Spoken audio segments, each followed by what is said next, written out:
ठंडी सर्द सुबह हवा में केवल ठंडक नहीं थी बल्कि एक बड़े बदलाव का चहल पहल जैसा शोर भी था जो एक भूस के घर में लगातार हो रहा था। लोग बस इधर से उधर भाग दौड़ रहे थे। ये कहानी है सारिका की। उसके मायके की दीवारें मिट्टी की थी पर उसकी आंखें भविष्य के सोने से चमकती थीं। इसीलिए इस भूस से भरे मकान में भी वो राजकुमारी से कम नहीं थी। आज सारिका की विदाई थी। गरीबी के दायरे से निकलकर दौलत की एक आलीशान हवेली में हर कोई फिक्रमंद था। आके बांके बोलते मुंह आसपास थे। क्या उसकी सादगी अमीरी की इस क्रूर चकाचौंध में टिक पाएगी? सारिका ने टूटने से मना कर दिया था। उसने तय किया था वो अपनी चमक बिखेरेगी, मगर कैसे? यही यात्रा देखने के लिए देखिए हमारी ये कहानी। सारिका एक पुरानी लकड़ी की मेज के पास बैठी हुई अपने काम में मगन होकर लगी हुई थी। उसके हाथ में सुई और रंगीन धागा तेजी से चल रहा था।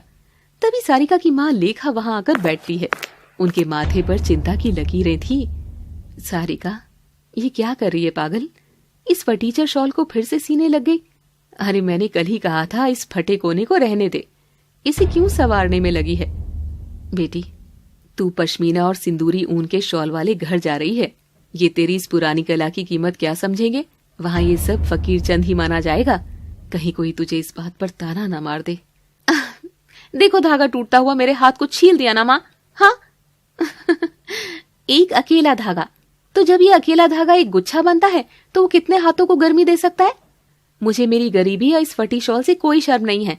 मैं इस अकेले धागे की तरह हूँ, मगर हाथों को गर्मी देना भी जानती हूँ और छीलना भी।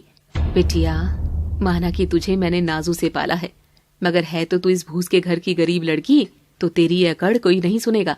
वैसे भी पश्मीना का शॉल बहुत नाजुक होता है, उसे अकड़ से नहीं झुककर नजाकत से संभालना होगा। तू क्यों फिक्र करती है माँ? माँ, पश्मीना सिर्फ जिस्म को गर्मी देती है, पर हुनर और प्यार दिल को। ये शॉल कोई साधारण कपड़ा नहीं है, ये मेरे मायके का मास्टरपीस है। इसे अधूरा छोड़ना ये तो कला का कत्ल होगा। और रही बात आउटडेटेड की, तो क्लासिक कभी आउटडेटेड नहीं होता। ये सारी बात मैं ससुराल वालों को भी समझा दूंगी। सारिका की आवाज में आत्मविश्वास की गूंज थी, पर लेखा का डर खत्म नहीं हुआ। उन्हें डर था कि बेटी की ये हाजिर जवाबी ससुराल में कहीं मुसीबत का तूफान न खड़ा कर दे। लड़की वालों को तो वैसे भी दबकर रहना होता है, मगर सारिका किसी से दबने वालों में से नहीं लग रही थी। तेरा हाजिर जवाबी पर तो मुझे हमेशा से गर्व रहा है बेटी, पर वहाँ जरा सोच समझ कर बोलना। चिंता मत करो माँ, वो सब ज्यादा नाटक करेंगे तो उठा पटक दूंगी सालों को। मेरे डोले शोलों पर तुझे विश्वास नहीं है क्या? सारिका अपनी माँ को हंसा ही रही थी, तभी चौखट पर पड़ोसन काकी बिमला का साया दिखता है और दोनों थोड़ा सहम जाती है। तभी बिमला अंदर आई। उसकी आंखें तुरंत शॉल पर टिक गईं, जैसे कोई शिकारी अपने शिकार पर हो, और उसने भी मुंह बिगाड़ दिया। अरे वाह लेखा, विदाई की तैयारी चल रही है। समधन को दिखाने के लिए क्या ये इतिहास का नमूना ले जा रही हो? इतना बड़ा घर है, बेटी को एंटीक पीस के नाम पर ये शॉल ही दे देना, कहीं रास्ते में चोरी ना हो जाए। सुने हैं बड़े घरों की बारात में चोर डाकू ऐसी चीजों पर आंख टिकाए रहते हैं। एक बड़ा लॉकर या तिजोरी जरूर दे देना इस फटीचर एंटीक शॉल के लिए। किसी ने सही कहा है, भिखारी के हाथ में सोने का कटोरा देने पर भी उसे तो भीख ही मांगनी है। ये कहकर बिमला जानबूझकर शॉल को छूने के लिए हाथ बढ़ाती है। सारिका फुर्ती से शॉल को खींच लेती है। अरे भोली काकी, सोने की चमक बाजार में दिखती है, पर असली वैल्यू तो पुरानी चीजों में होती है। अब तुम्हारे परिवार वाले तुमको पुराना होने पर नगर निगम की गाड़ी में फेंकने की तैयारी में लगे हैं, तो इसमें इस बेचारी शॉल की क्या गलती? हाँ? सारिका की हाजिर जवाबी से ऐसे लगा जैसे बिमला के कान पर जोरदार तमाचा लगा हो। नगर निगम? कौन बोला? नहीं नहीं। मजाक था काकी। और हाँ, मेरे ससुराल वाले मॉडर्न हैं, उन्हें क्लासिक आर्ट की समझ जरूर होगी। उनको तुम्हारी तरह नगर निगम का उदाहरण देकर समझाना नहीं पड़ेगा, इसलिए आप चिंता मत करें। हीरा कहीं पर भी हो चमकता ही है। आपके इस फ्री ज्ञान के लिए धन्यवाद। जय राम जी की। देख लेखा, तेरी बेटी तो बहुत पटर पटर बोलती है। देखना, वो दिन दूर नहीं जब ससुराल से तेरी भेजी इन पोटलियों में इनकी शिकायतें आएगी। शिकायतें मैं कह रही हूँ, देख रही हूँ, देख लेना। जाकर बोझ बन जाएगी तेरी ये फूल कवल। और देखना, वो सब तो इसकी छोटी छोटी बातों पर भी हंसेंगे। हाँ, बड़ी आई। बोझ? काकी, चलो काकी, बोझ ही सही, मेरी कोई पहचान तो होगी। तुम जरा अपने घर में अपना अस्तित्व खोजो, दूरबीन से भी नहीं नजर आएगा। रही बात इस गठड़ी की, तो मेरी ये गठड़ी नहीं, मेरी मेहनत है, और मेहनत कभी बोझ नहीं बनती। और रही बात छोटी बातों की, तो मैं उन्हें सिखाऊंगी कि छोटी छोटी खुशियां ही असली ब्रांड होती है। मेरा मायका मेरी हिम्मत है। सारिका के इस चटपटे जवाब ने पड़ोसन का मुंह हमेशा के लिए बंद कर दिया। अब विदाई की घड़ी आ चुकी थी, शाम ढल चुकी थी। आंगन में विदाई की धीमी धुन बज रही थी। रिश्तेदार इकट्ठा थे, पर माहौल में एक गहन उदासी छाई थी। लेखा और सारिका एक दूसरे के गले मिलती है। दोनों काफी देर तक गले लगे रहते हैं। उनकी आंखों से आंसू थम नहीं रहे थे, पर सारिका खुद को मजबूत कर रही थी। बेटी, बस एक बात याद रखना, वहां बड़े काम भले ही नौकर करें, पर दिल के काम केवल तुम करोगी।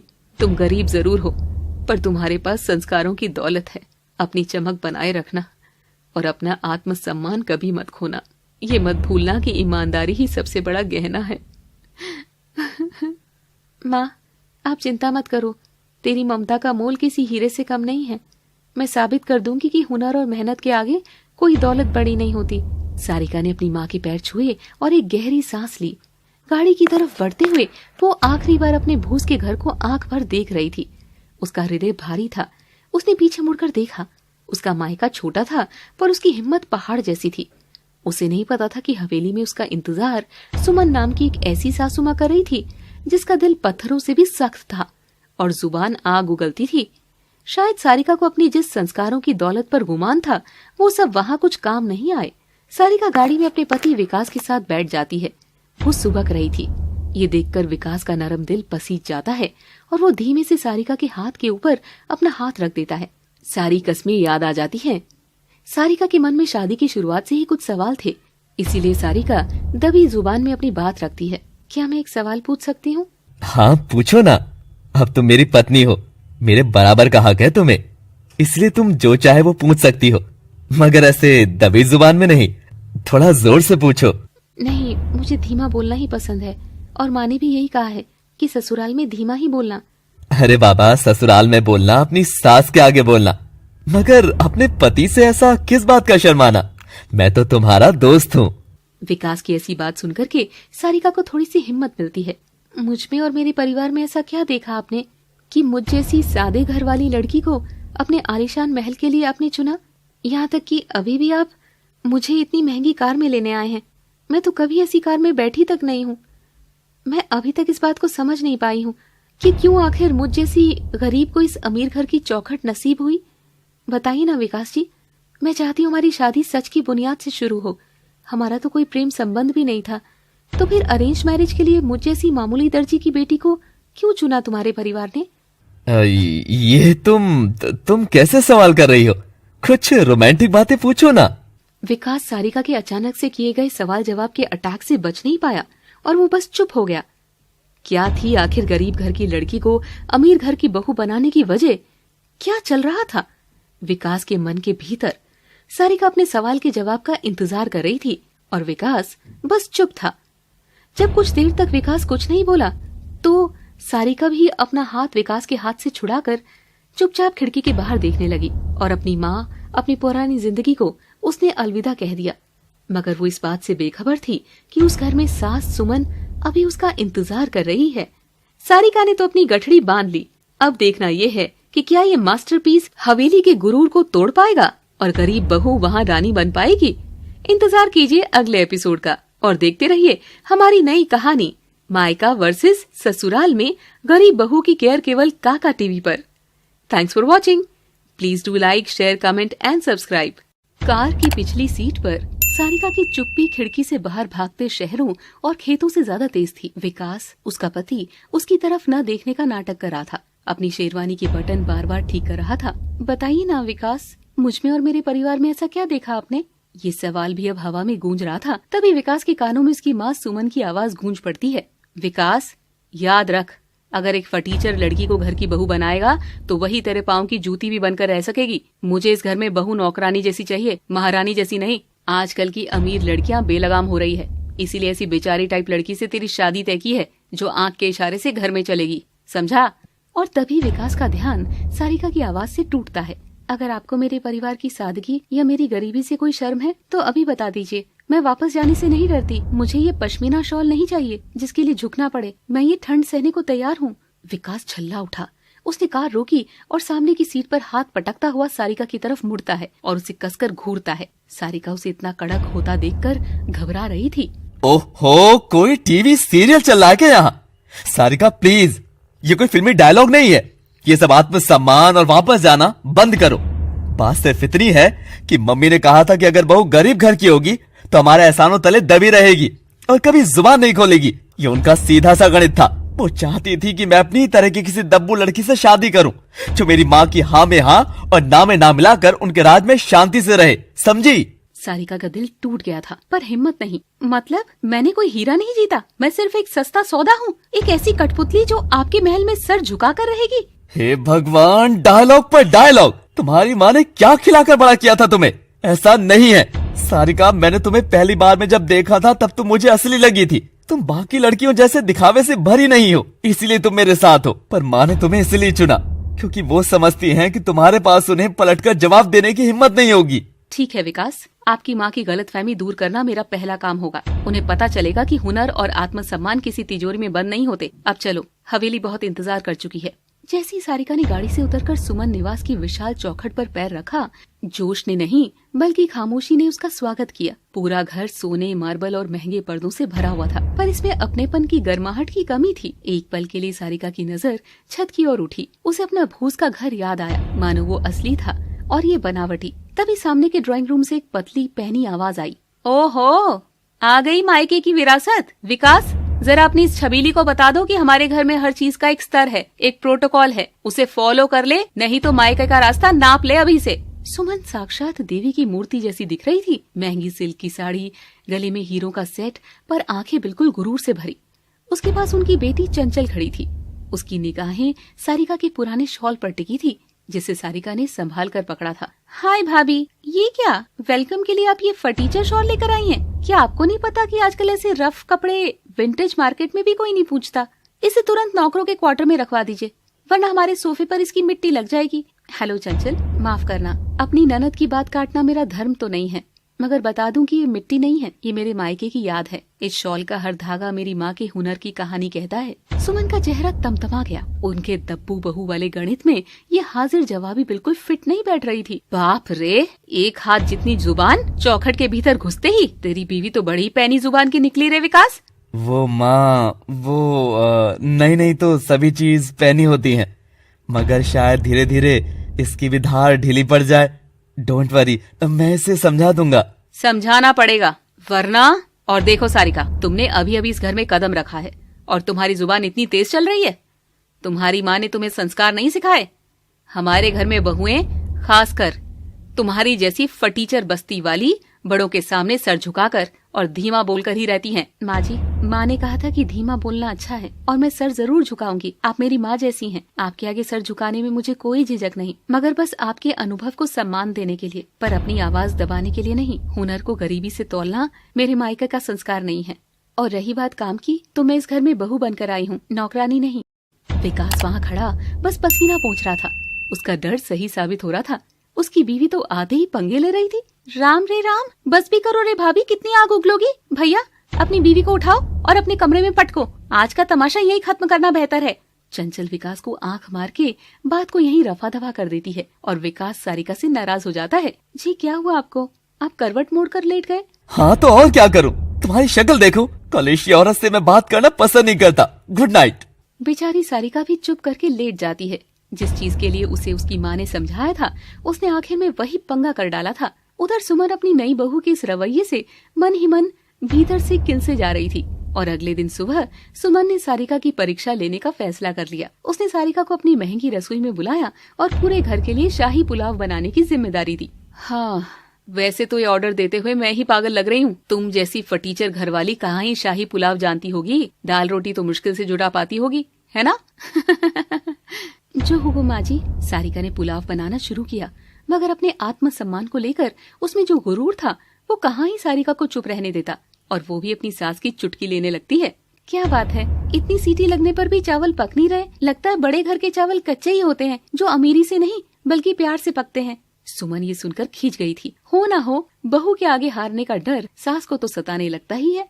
चंचल, कुछ भी करना, पर इस लड़की के हाथ के पुलाव सही नहीं बनने चाहिए। समझी? जो हुकुम माँ। आखिर मैं ननद किस बात की हूँ? जब तक अपनी भाभी का खून ना पी लूं, तब तक आदर्श ननद कैसे बन सकती हूँ? उधर सारिका ने पुलाव में देसी घी और माँ के हाथ का स्वाद मिलाकर बनाया। अब बारी थी सारिका के हाथ के चावल परोसने की। 1 मिनट भाभी, तुम तो पता नहीं कब से काम करने में लगी हो। तुम यहाँ बैठो, मैं जाकर खाना लाती हूँ। चंचल सुमन को आंख मारती है और रसोई घर में जाकर चावल का बर्तन देखती है और उसमें एक पुड़िया खोलकर डाल देती है। और ये गया चंचल का जादुई नुस्खा।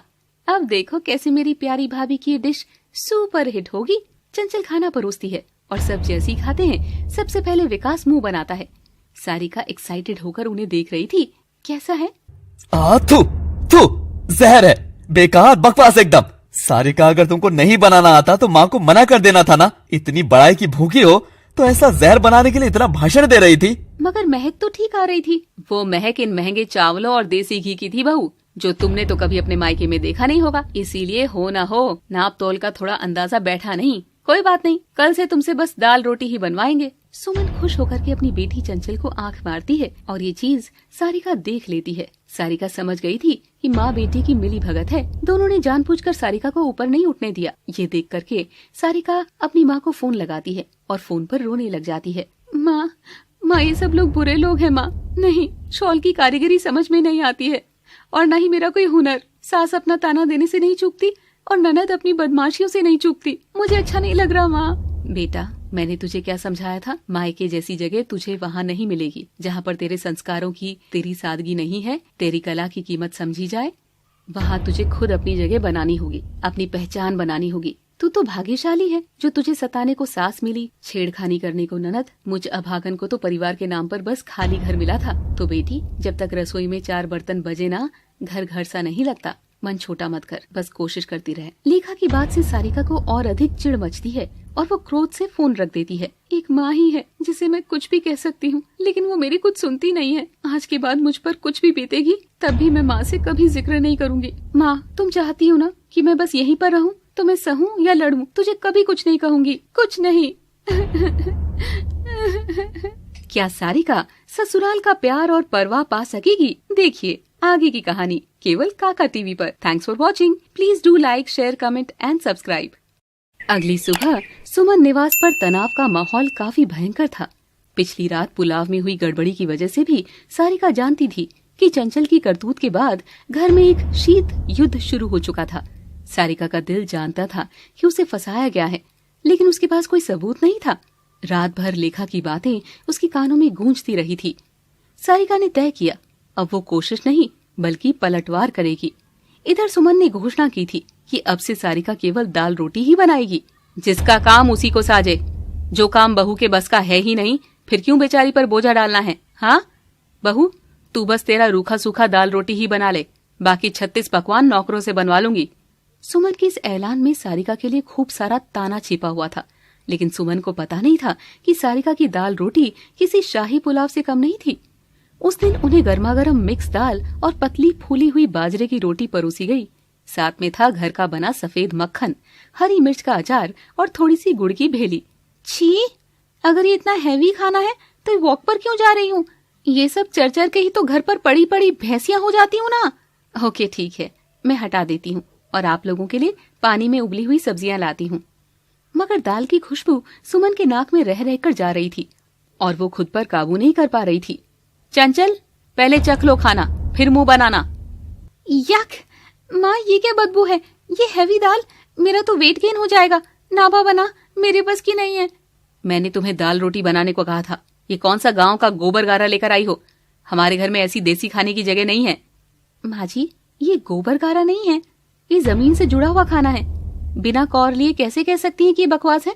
और हाँ, अगर आपको अपनी फिगर की इतनी चिंता है तो ये बाजरे की रोटी खाकर देखिए, ये पेट भरती है पर दिल में दिखावे की चर्बी नहीं जमा करती। तुम हमेशा क्यों अपनी गरीबी को हुनर का नाम देती हो? दुनिया में बस तुम एक ही गरीब हो क्या? राजू, रामू, छगन, दीपू, सुरेश, रमेश, सब बाहर आओ। चंचल की एक पुकार पर सब लोग आकर खड़े हो जाते हैं। रमेश, तुम खाने में क्या बनाते हो? और तुम सभी बताओ। मेरा काम तो बस मीठा बनाने का है, हलवा वगैरह, और मैं मालकिन बस सब्जी ही बनाता हूँ। मेरा काम तो बर्तनों में सजाने का है। मैं दाल भात चोखा एक्सपर्ट हूँ मालकिन। और मैं कोई भी विदेशी खाना हो वो बना देता हूँ। मैं तो मालकिन इनका सुपरवाइजर हूँ। क्या हुआ मालकिन, हम सब अपना काम ठीक से नहीं कर रहे क्या? नहीं, जाओ अपना अपना काम करो। सब नौकर चले जाते हैं। सारिका मुंह फाड़े सबको देख रही थी। सुना तुमने, एक ने भी नहीं कहा कि इन गरीब हाथों से अमीर के बर्तन में महंगे चावल डालकर खीर बनाता हूँ। खीर खीर होती है, अमीर बना या गरीब। क्यों हरदम एक ही बात गाती रहती हो? क्योंकि हुनर ही मेरी दौलत है, और मैं अगर अपनी दौलत नहीं खर्चूंगी तो तुम मुझे भी नौकरों की लाइन में खड़ा कर दोगी चंचल। और दाल रोटी जैसा सादा खाना ही तो वो खाना है जहां मैं मेरा हुनर दिखा सकती हूँ। कम से कम इसे तो जादुई पुड़िया डालकर खराब नहीं कर सकेगा कोई। दरअसल सारिका ने चंचल और सुमन को बात करते सुन लिया था। सुमन को पता था कि सारिका ने पिछली रात के पुलाव वाले षड्यंत्र पर सीधा वार किया है। वो आग बबूला थी, लेकिन नौकरों के आगे वो एक भी तमाशा नहीं करना चाहती थी। कल से तुम्हें हमारे सोसाइटी क्लब में आना होगा। वहां की लेडीज तुमसे मिलेगी।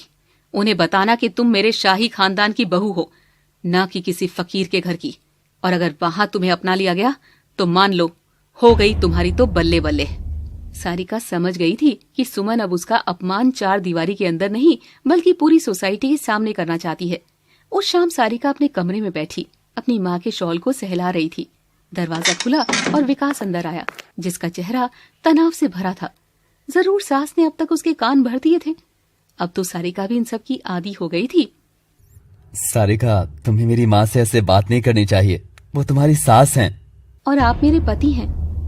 मुझे उस पल बुरा नहीं लगा जब उन्होंने मेरी गरीबी का मजाक उड़ाया, लेकिन मुझे तब गुस्सा आया जब आपने मेरे हुनर को जहर कहा, वो भी उस घटिया नाटक के लिए। अगर बुरा बना था तो मैं फिर से बना लाती, 1 बार 2 बार 3 4 5 10 बार बना लाती। आपके लिए नहीं तो किसके लिए बनाऊंगी खाना? पत्नी हूं आपकी, आपको भरपेट भोजन कराना धर्म है मेरा। लेकिन उस दिन के बाद से आपने मेरे हाथ का खाना खाना तो दूर, उसकी ओर देखना तक छोड़ दिया। पता है किस लिए? सिर्फ गलत में अपनी माँ बहन का साथ देने के लिए। इतना दब्बू बने रहना ठीक नहीं है विकास। सारिका बस, हाँ मैं जानता हूँ, मुझे माफ कर दो। मैंने देखा था चंचल को रसोई में, पर मैं डर गया था। मैं दब्बू हूँ, मैं माँ के सामने जुबान नहीं खोल पाता, ना कभी खोल पाऊंगा, समझी? डरने वाला दब्बू नहीं होता विकास। दब्बू वो होता है जो सच जानकर भी आंखें मूंद ले। आप दब्बू नहीं हैं, आप एक अच्छे बेटे हैं जो अपनी माँ को नाराज नहीं करना चाहते। लेकिन अब समय आ गया है कि आप एक अच्छे पति बने। पर मैं क्या करूं? वो हर जगह तुम्हारा अपमान कर रही है, मैं देख भी नहीं सकता और रोक भी नहीं पा रहा। आप कुछ मत कीजिए, बस एक वादा कीजिए। जब मैं सोसाइटी क्लब में जाऊं और मेरी सास मुझे नीचा दिखाने की कोशिश करे तो आप चुपचाप मेरे पास खड़े रहना, मुझे सपोर्ट करने के लिए। बोलने की जरूरत नहीं है, बस आपकी आंखें झुकाना मत। करो वादा। विकास ने पहली बार अपनी पत्नी के चेहरे पर पत्नी होने का गुरूर देखा था। सारिका विकास पर विश्वास करती थी, इसीलिए उसने चुपचाप सारिका का हाथ पकड़ा। वो जानता था वो उसके लिए बोलने की हिम्मत नहीं कर सकता, लेकिन उसके लिए खड़े जरूर हो सकता है। वो दब्बू पति के भीतर का पहला छोटा सा विद्रोह था। अब देखिए आगे कैसे सुमन सारिका के लिए पंगे पैदा करती है। अगले दिन शाम को सुमन की car orchid enclave society club के दरवाजे पर रुकी। सुमन सबसे आगे चल रही थी। पूरा शरीर हीरों के जेवरातों से लदा हुआ था। वो एक महारानी की तरह चल रही थी। उसके पीछे चंचल और सबसे पीछे सारिका, एक साधारण सूती साड़ी में, जिस पर अपनी माँ का फटीचर शॉल कंधे पर डाले हुए थी। विकास, जैसा सारिका ने कहा था, बस चुपचाप उसके बगल में चल रहा था। क्लब में चारों ओर दिखावा ही दिखावा था। सुमन ने जानबूझकर सारिका को बीच में खड़ा किया। लेडीज, मिलिए मेरी नई बहू सारिका से। ये उस गांव से आई है जहां की कला अभी भी विंटेज है। कला विंटेज? अजी कला है या वाइन? वेटर, बहू मैडम को वाइन दो जरा। नो थैंक्स, हमारे यहाँ शराब हराम होती है। माँ कहती है जो 4 आने शराब में खर्चे हो वो अगर बचत करे तो एक औरत अपने घर के लिए किसी फिक्स डिपॉजिट से कम नहीं हो। सारिका के ऐसे कटाक्ष पर वहां की औरतें थोड़ा सकपका गई। कुछ ने तो अपने शराब के गिलास तक नीचे रख दिए। अरे क्या करना है इतना फायदा घर को देकर, जरा हमें भी तो मजे करने हैं। क्यों, क्या पति को ही अय्याशी करने का हक है? तुम क्या जानो, तुम्हारे पति तो गूंगा और डरा ही रहता है, मगर पति सब मन चले रहते हैं। आंटी जी, मेरे पति के लिए आप कुछ नहीं बोलेंगी। वो गूंगा नहीं, मर्यादित पुरुष है और आप सब अपने जिन पतियों को अय्याश कह रही हैं, उन्हीं की मेहनत की कमाई तो आप सब यहाँ धुआं धुआं कर रही हैं। ओ प्लीज ज्ञान की देवी, तुम काम की बात करो ना। लाओ इन सबको दिखाओ अपनी कला का नमूना। देखो आंटीज, ये भाभी जी का फर्टीचर शॉल है जिस पर वो इतना भाषण दे रही हैं। सोसाइटी की महिलाएं शॉल को हाथ में लेकर हंसने लगी, उसका खूब मजाक बनाने लगती है। सारिका ये सब देखकर सब्र कर रही थी। उधर आंटियां उसकी शॉल को किसी नमूने की तरह एक के बाद एक खींचकर उछाल कर देख रही थी। आराम से आंटी जी, वो नाजुक है, असली पश्मीना है, इसे खींचिए नहीं। ए सुमन, देख तो इसमें तो जगह जगह छेद है। कुछ ज्यादा ही फर्टीचर नहीं है तेरी बहू? छेद है मगर रफू भी है। रफू हमेशा फटी जगह को सील करके नया कर देता है। आप सब नकली लोग हैं, क्या जानेंगे रफू की कीमत। और उधर शॉल के साथ खींचातानी करते हुए अचानक हॉल में चर्र की आवाज आकर शॉल फटने जैसी आवाज आती है। सारिका का दिल अचानक से बैठ जाता है। सब देखते हैं कि दो आंटियों के हाथ में शॉल के 2 टुकड़े थे और उन्होंने सारिका की शॉल पकड़ फाड़ डाली। उपसी, ये तो फट गया। मगर बहू बेटा, ये अब ज्यादा अच्छा लग रहा है ना? हाँ, फर्टीचर का फटा शॉल, वाह, अब तो ये इसकी साड़ी से भी मैच कर रहा है।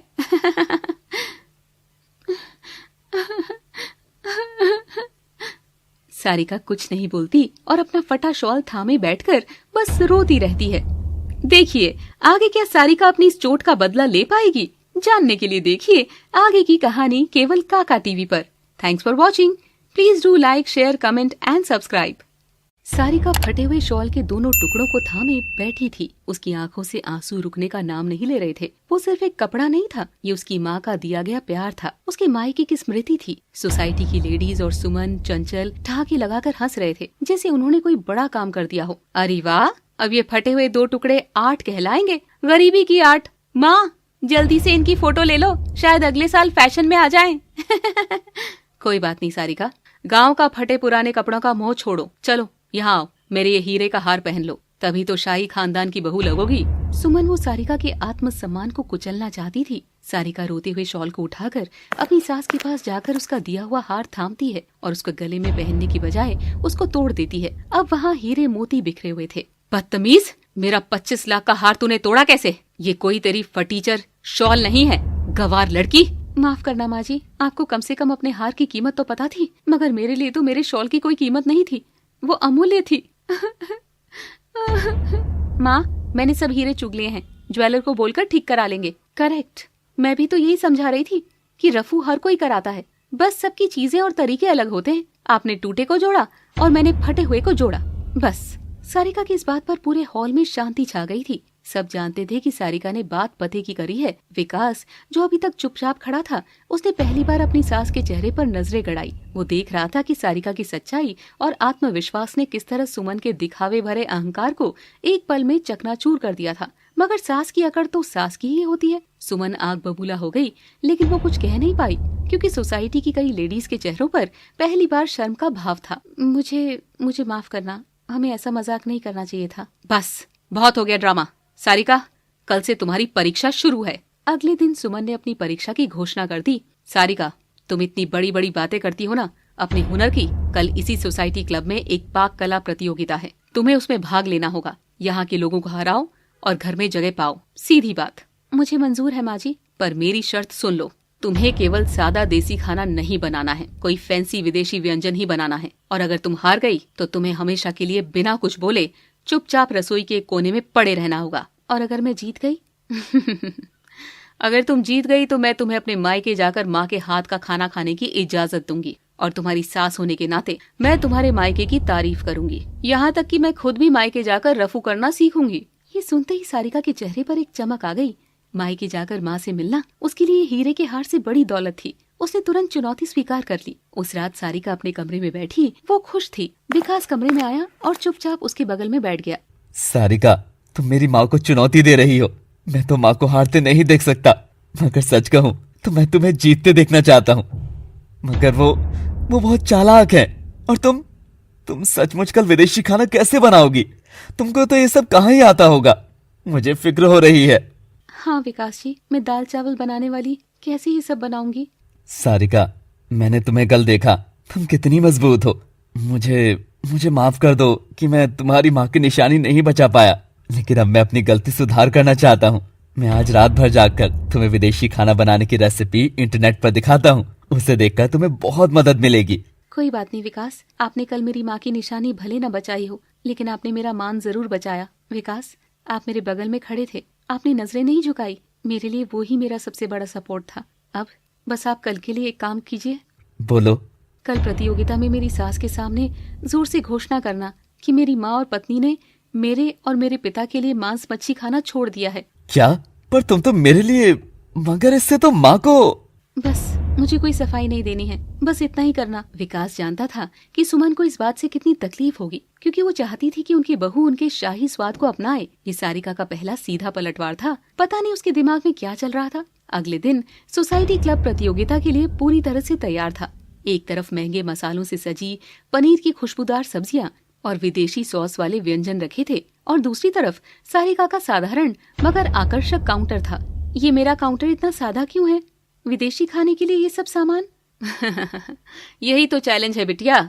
अब देसी है, विदेशी तड़का लगाओ जरा। हम भी तो देखें अम्मी की बेटी में कितना हुनर है।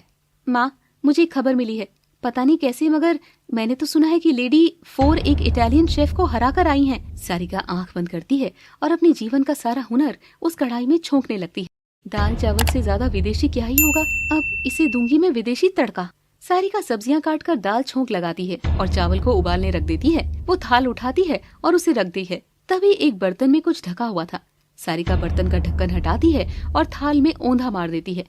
वहाँ खड़ी औरतें ये देखकर हैरान थी कि बर्तन में से मांस के टुकड़े निकले थे। हे राम, ये क्या? हमारे क्लब में मांस? हम सब तो पूरी तरह शाकाहारी है सुमन, फिर तेरी बहू मांसाहारी कैसे? सुमन तो जैसी ये देखती है वो खुश हो जाती है। ये पागल तो बिना लड़े ही हार गई। देखो दोस्तों, मैं तो कहती थी ना कि मेरी बहू मेरा अपमान, और आज इसने मांस बनाकर साबित कर ही दिया। सारिका बिना किसी की बात पर ध्यान दिए वो टुकड़े चावल में डालकर चावल बना देती है। लेडीज, आप सब मेरे खानदान का रुतबा जानती हैं। मुझे, मेरी बहू को दाल रोटी का हुनर ही आता है, क्योंकि हमारा असली शाही खाना तो शुद्ध शाकाहारी है। मेरा बेटा और मेरे पति, आज तक उन्होंने कभी मांस मच्छी को हाथ नहीं लगाया, लेकिन आज देखो मेरी बहू ने मेरी नाक कटा दी। छी! ये झूठ था, लेकिन सुमन का परिवार मांसाहारी था, लेकिन वो सोसाइटी में खुद को पवित्र दिखाना चाहती थी, और सारिका ये बात कल जान गई थी, इसलिए उसने ये चाल चली। सारिका ने मुस्कुराया और विकास की ओर देखा। ये उसके पलटवार का समय था। आप सबको बता दूं कि मेरी माँ एकदम सच कह रही है, और आज से ही मेरे और मेरे परिवार ने मांस खाना छोड़ दिया है। विकास ने गले को साफ करते हुए दृढ़ आवाज में कहा। विकास की बात सुनते ही वहाँ खुसफुस शुरू हो गई थी। सुमन विकास को घूर कर देख रही थी और बाकी औरतें सुमन को। अरे भाई, फंस गया ना बीवी के पल्लू से। ये सब तो मारे जाएंगे ही, मैं भी मारी जाऊंगी। अरे भागो रे, वरना कल से KFC का चिकन विंग खाने को भी नसीब नहीं होगा। आज ही खा लेती हूँ ठूस ठूस कर। माँ, मैं जानता हूँ कि हमने सालों तक मांस मच्छी खाई है, लेकिन मेरी पत्नी सारिका, उसने हमारे घर के शुद्ध शाकाहारी रिवाजों का सम्मान करने के लिए खुद हमारे लिए मांस मच्छी बनाना पूरी तरह से छोड़ दिया है। अब वो सिर्फ शुद्ध शाकाहारी खाना बनाती है, और हम सब उसके इस नए प्यार को अपना रहे हैं। मैं आज भी शुद्ध शाकाहारी हूँ, और मेरे पिता भी। विकास की बात सुनकर सुमन का सर घूम गया। वो अपनी शुद्ध शाकाहारी छवि को सोसाइटी में बनाए रखना चाहती थी, और विकास ने सारिका के लिए और अपने आत्मसम्मान के लिए अपनी माँ का सबसे बड़ा झूठ सबके सामने खोल दिया था। बच्चों को तो मजाक करने की आदत है। और हाँ, ये मांस के टुकड़े नहीं, सोया चाप के टुकड़े हैं। मैंने fried rice with dal Manchurian का फ्यूजन बनाया है। आप सबकी अगर ये कंफ्यूजन दूर हो जाए तो आप लोग मेरा फूड टेस्ट कर लेना। सारिका की इस चाल पर सास चित हो गई थी। अब औरतों ने सारिका से टारगेट हटाकर सुमन पर कर लिया था। तो इसका मतलब सुमन ने हमें बताया कि वो शाकाहारी है, वो झूठ था, और बहू ने उनके लिए मांसाहारी बनाना छोड़ा। वाह, अरे कहानी से ही झूठ है रे। ये सब तो इस बहू की साजिश है। दोस्तों, अगर मैं मांसाहारी होती तो क्या मैं इतने दिन तक छुपाए रखती? छुपाए तो रखा ही था माँ। अब बस तुम मान लो कि सारिका गरीब सही, मगर हुनर में कच्ची नहीं है। नहीं, मैं इस फटीचर से कैसे हार सकती हूँ? ये सब बकवास है। और सारिका अपना खाना थाली में परोसकर अपनी सास के पास लेकर आती है। माँ जी, मैं जानती हूँ मैंने जो किया वो तरीका एकदम गलत है, मगर मुझे चुनौती जीतना ही था, और मेरे लिए तो इस चुनौती की जज आप ही हैं। ये चक्कर बताइए ना। सुमन सारिका का चेहरा घूर रही थी। सारिका रिजल्ट के इंतजार में थी। अब इस चुनौती का परिणाम ही बताएगा कि सारिका की इस घर में जगह होगी कि नहीं। ये जानने के लिए आप देखते रहिए काका टीवी की इस कहानी का फाइनल एपिसोड, बार बार लगातार। Thanks for watching. Please do like, share, comment and subscribe. Sarika fried rice और दाल मंचूरियन का फ्यूजन व्यंजन थाली में परोसकर अपनी सास सुमन के सामने खड़ी थी। हॉल में हर कोई सांस रोके देख रहा था। सुमन का चेहरा गुस्से और अपमान से लाल हो चुका था और सुमन सारिका का परोसा खाना चखने से मना कर देती है और उसका मन टूट जाता है। माँ जी, इतनी सारी दलीलें मिसालें देने के बाद भी आप अभी मुझसे मुंह फेर रही हैं। उसकी शुद्ध शाकाहारी होने की झूठी छवि एक झटके में चकनाचूर हो गई थी और ये सब उसकी गरीब बहू की चाल की वजह से हुआ था। ये क्या ड्रामा है? तूने मेरे बेटे से झूठ बुलवाया, मेरा मजाक बनवाया और फिर मैं क्या तुम्हारी तरफदारी करूंगी? हाँ माँ जी, झूठ नहीं, ये आपके सच का पर्दाफाश था और मैंने विकास जी को कुछ नहीं सिखाया। उन्होंने अपने मन की बात कही। वो मेरे पति हैं। पति अगर बीवी की तरफदारी करे तो उसे माँ से गद्दारी नहीं कहते। आप प्लीज गलत मत समझिए और मेरे बनाए पकवान को चखिए। चुनौती तो यही थी ना कि मैं इस क्लब में जगह बनाऊं। मेरा हुनर ही मेरी पहचान है। एक के बाद एक हाजिर जवाब सुमन को और तिलमिला रहे थे। वो जानती थी कि अगर उसने हार नहीं मानी तो ये ड्रामा और बढ़ेगा। मजबूरी में उसने चम्मच उठाया और फिर पहला कौर, फिर दूसरा कौर, फिर तीसरा कौर, लगातार 5 कौर खाती गई। सुमन ने आंखें बंद कर ली थी। वो खुद को रोक नहीं पाई। दाल मंचूरियन का तीखा मीठा स्वाद, साथ में अदरक लहसुन की खुशबू और चावल का हल्कापन उन्हें किसी शाही पुलाव से कम नहीं लग रहा था।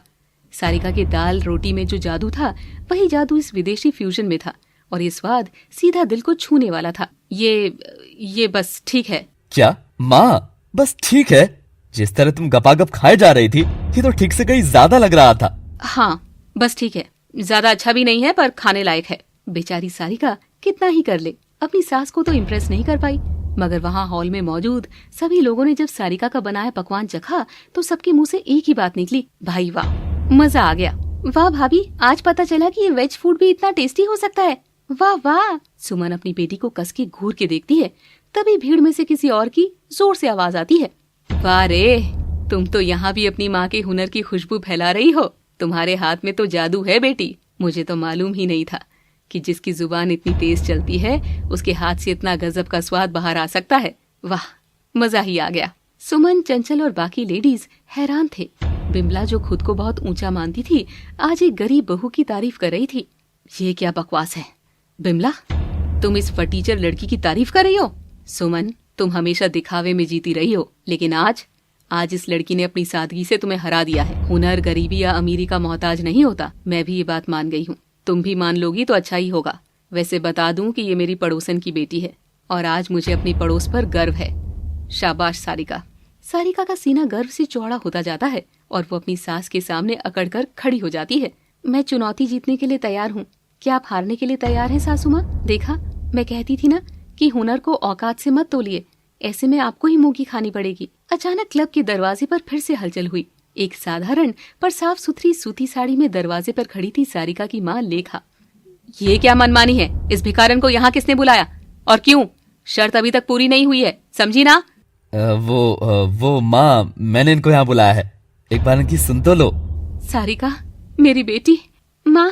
सारिका दौड़कर अपनी माँ के गले लग गई। दोनों माँ बेटी के आंसू बहने लगे। अगले पल लेखा ने सारिका को करारा तमाचा लगा दिया। सब चौंक गए थे। सारिका सुबक रही थी। ये तमाचा मैंने तुझे नहीं, मेरी उस ढील को मारा है जो मैंने तुझे दी थी। बेटा, स्वाभिमान और अभिमान में फर्क होता है। अपनी सास की गलत बात के लिए लड़ना स्वाभिमान जरूर है, मगर उनकी हर बात काटना अभिमान है। तू अपने धर्म से चूक रही है बिटिया। मगर माँ जी हरदम मुझे और मेरी गरीबी को ताना। तो सुन ले ताना, और मुंह से नहीं, अपनी कला से जवाब दे। तुझे मायके में जो परवाह मिली, जो केयर मिली, वो तेरी संपत्ति थी, मगर ससुराल की केयर, लाड, प्यार, आदर सब तुझे खुद कमाना होगा। वहाँ की विरासत पर तेरा हक नहीं। सारिका अपनी माँ की बात सुनकर नजर झुका लेती है। लेखा सुमन के सामने हाथ जोड़कर खड़ी हो जाती है। मैंने सुना आपने मेरी बेटी को मायके आने की इजाजत दी है, पर मैं चाहती हूँ कि मेरी बेटी चुनौती हार जाए। आप मत भेजिए उसे मायके, अपने पास रखिए, उसे अपने जैसा बनाइए। वो बहू है आपकी डांट फटकार ही आपकी केयर होगी बहन जी। सुमन तो जैसे सदमे में थी। ऐसी माँ कहाँ मिलेगी जो खुद अपनी बेटी को सास के हवाले कर रही थी। ये तुम कैसी बात बोल रही हो लेखा? जितना मैंने तुम्हारी बेटी को अपमानित किया, तुम्हें तो मेरा सर फोड़ देना चाहिए।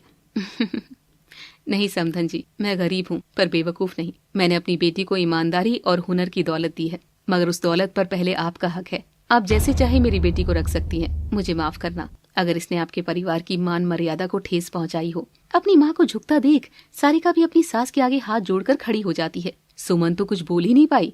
जिस अकड़ को वो तोड़ना चाहती थी वो तो खुद ब खुद उसके आगे झुककर खड़ी थी। माँ, बस आप सारिका की तारीफ करें, आपने वादा किया था। हाँ माँ, अब भाभी इतना बढ़िया खाना बनाती है तो इन्हें कहीं मत भेजना, मैं देखना पक्का वेज खाने लग जाऊंगी। इतना सम्मान पाकर आखिरकार सुमन को हार माननी पड़ी। उसने लेखा और सारिका की ओर देखा। मेरी अकड़ तो बस एक माफी जितनी तो सख्त थी। सारिका अगर समय पर ही मुझसे ऐसा कह देती तो ये बात कभी इतनी आगे बढ़ती ही नहीं। मुझे तो एक सीधी सरल बहू की जरूरत थी ना, इसीलिए शायद मैंने तुम्हारे परिवार को चुना। मगर सारिका और उसका स्वाभिमान मेरे लिए जहर जैसा बन गया था, इसीलिए सारा तमाशा हुआ। बहू, शायद तुम भी समझ गई होगी मैं क्या कहना चाह रही हूँ। हाँ माँ जी, मैं खुद को सही साबित करने की होड़ में इतनी अंधी हो गई थी कि आपको गलत साबित करने पर उतर आई थी। मुझसे बहुत बड़ी गलती हो गई माँ जी, मुझे माफ करना। सारिका आगे बढ़ी और सुमन के पास आकर उसके पाँव छूती है। मैं इस शॉल के रफू का मतलब समझ गई माँ जी। इसका मतलब फटे को सीने के अलावा कपड़ों को रंगों से भरना भी है, और परिवार भी एकदम चादर के जैसा होता है, सबके अपने रंग। और आप घर की मुखिया जो हर किसी को डांट और प्यार से रफू कर देती हो। मैं आपकी बातों की अहमियत समझ गई थी माँ जी, मैं आगे से आपकी हर बात मानूंगी। सुमन सारिका को दुलार करके सीने से लगाती है और माफ करते हुए लेखा के आगे हाथ जोड़ती है। माफी तो मुझे भी मांगनी चाहिए बहन जी, जो तुम्हारे साथ भी और सारिका को भी बार बार बस दौलत और औकात से तोड़ती रही। मगर आज मैंने पहली बार देखा कि एक माँ अपनी बेटी के सही में सही और गलत को गलत बताती है। धन्य हो गई मैं। देखा बेटी, मैंने कहा था ना, जो बात बात करके सुलझाई जा सकती है उस बात पे बात साबित करने की जरूरत नहीं है। झुकने से आदमी छोटा नहीं लचीला होता है। अकड़ ने तो महल के महल बर्बाद कर दिए। मैं समझ गई माँ, मायका हो या ससुराल, अमीर हो या गरीब, परवाह और प्यार कमाया जा सकता है, हक से, मेहनत से। थाली में परोसकर आपको कुछ नहीं मिलता, मैं समझ गई। चलो, अंत भला तो सब भला। सुमन विकास का कान खींचती है। तो बंद गया बीवी के पल्लू से, आज का विलन तो तू ही रहा। सुमन, कविता कुछ बोलना नहीं है, कुछ बोलना नहीं है, और आज बोला तो अपनी माँ की बखिया उधेड़ दी। मगर अपने बेटे को इतना आत्मविश्वासी बनता देख मुझे अच्छा लगा। ये सब तेरी पत्नी के सपोर्ट का नतीजा है, पर इस माँ को मत भूल जाना। बदमाश। माँ सॉरी। विकास, सुमन, सारिका और लेखा सारे परिवार ने एक दूसरे को गले लगा लिया। चंचल, जो अभी तक सदमे में थी कि उसने जो खाया वो वेज था। भाभी, मुझे माफ कर दो, मैंने ही पुलाव में गड़बड़ी की थी, पर इसकी मुझे सजा मत देना। मुझे तो अब तुम्हारे हाथ का ही खाना खाना है, माफ करना भाभी। कोई बात नहीं चंचल, अब बस मेरी मदद करना मुझे आप सबके तौर तरीके में ढलने में। इस घटना के बाद सुमन ने क्लब में घोषणा की कि वो दिखावे की दुनिया छोड़ रही है और अब वो सारिका से सादा जीवन जीना सीखेगी।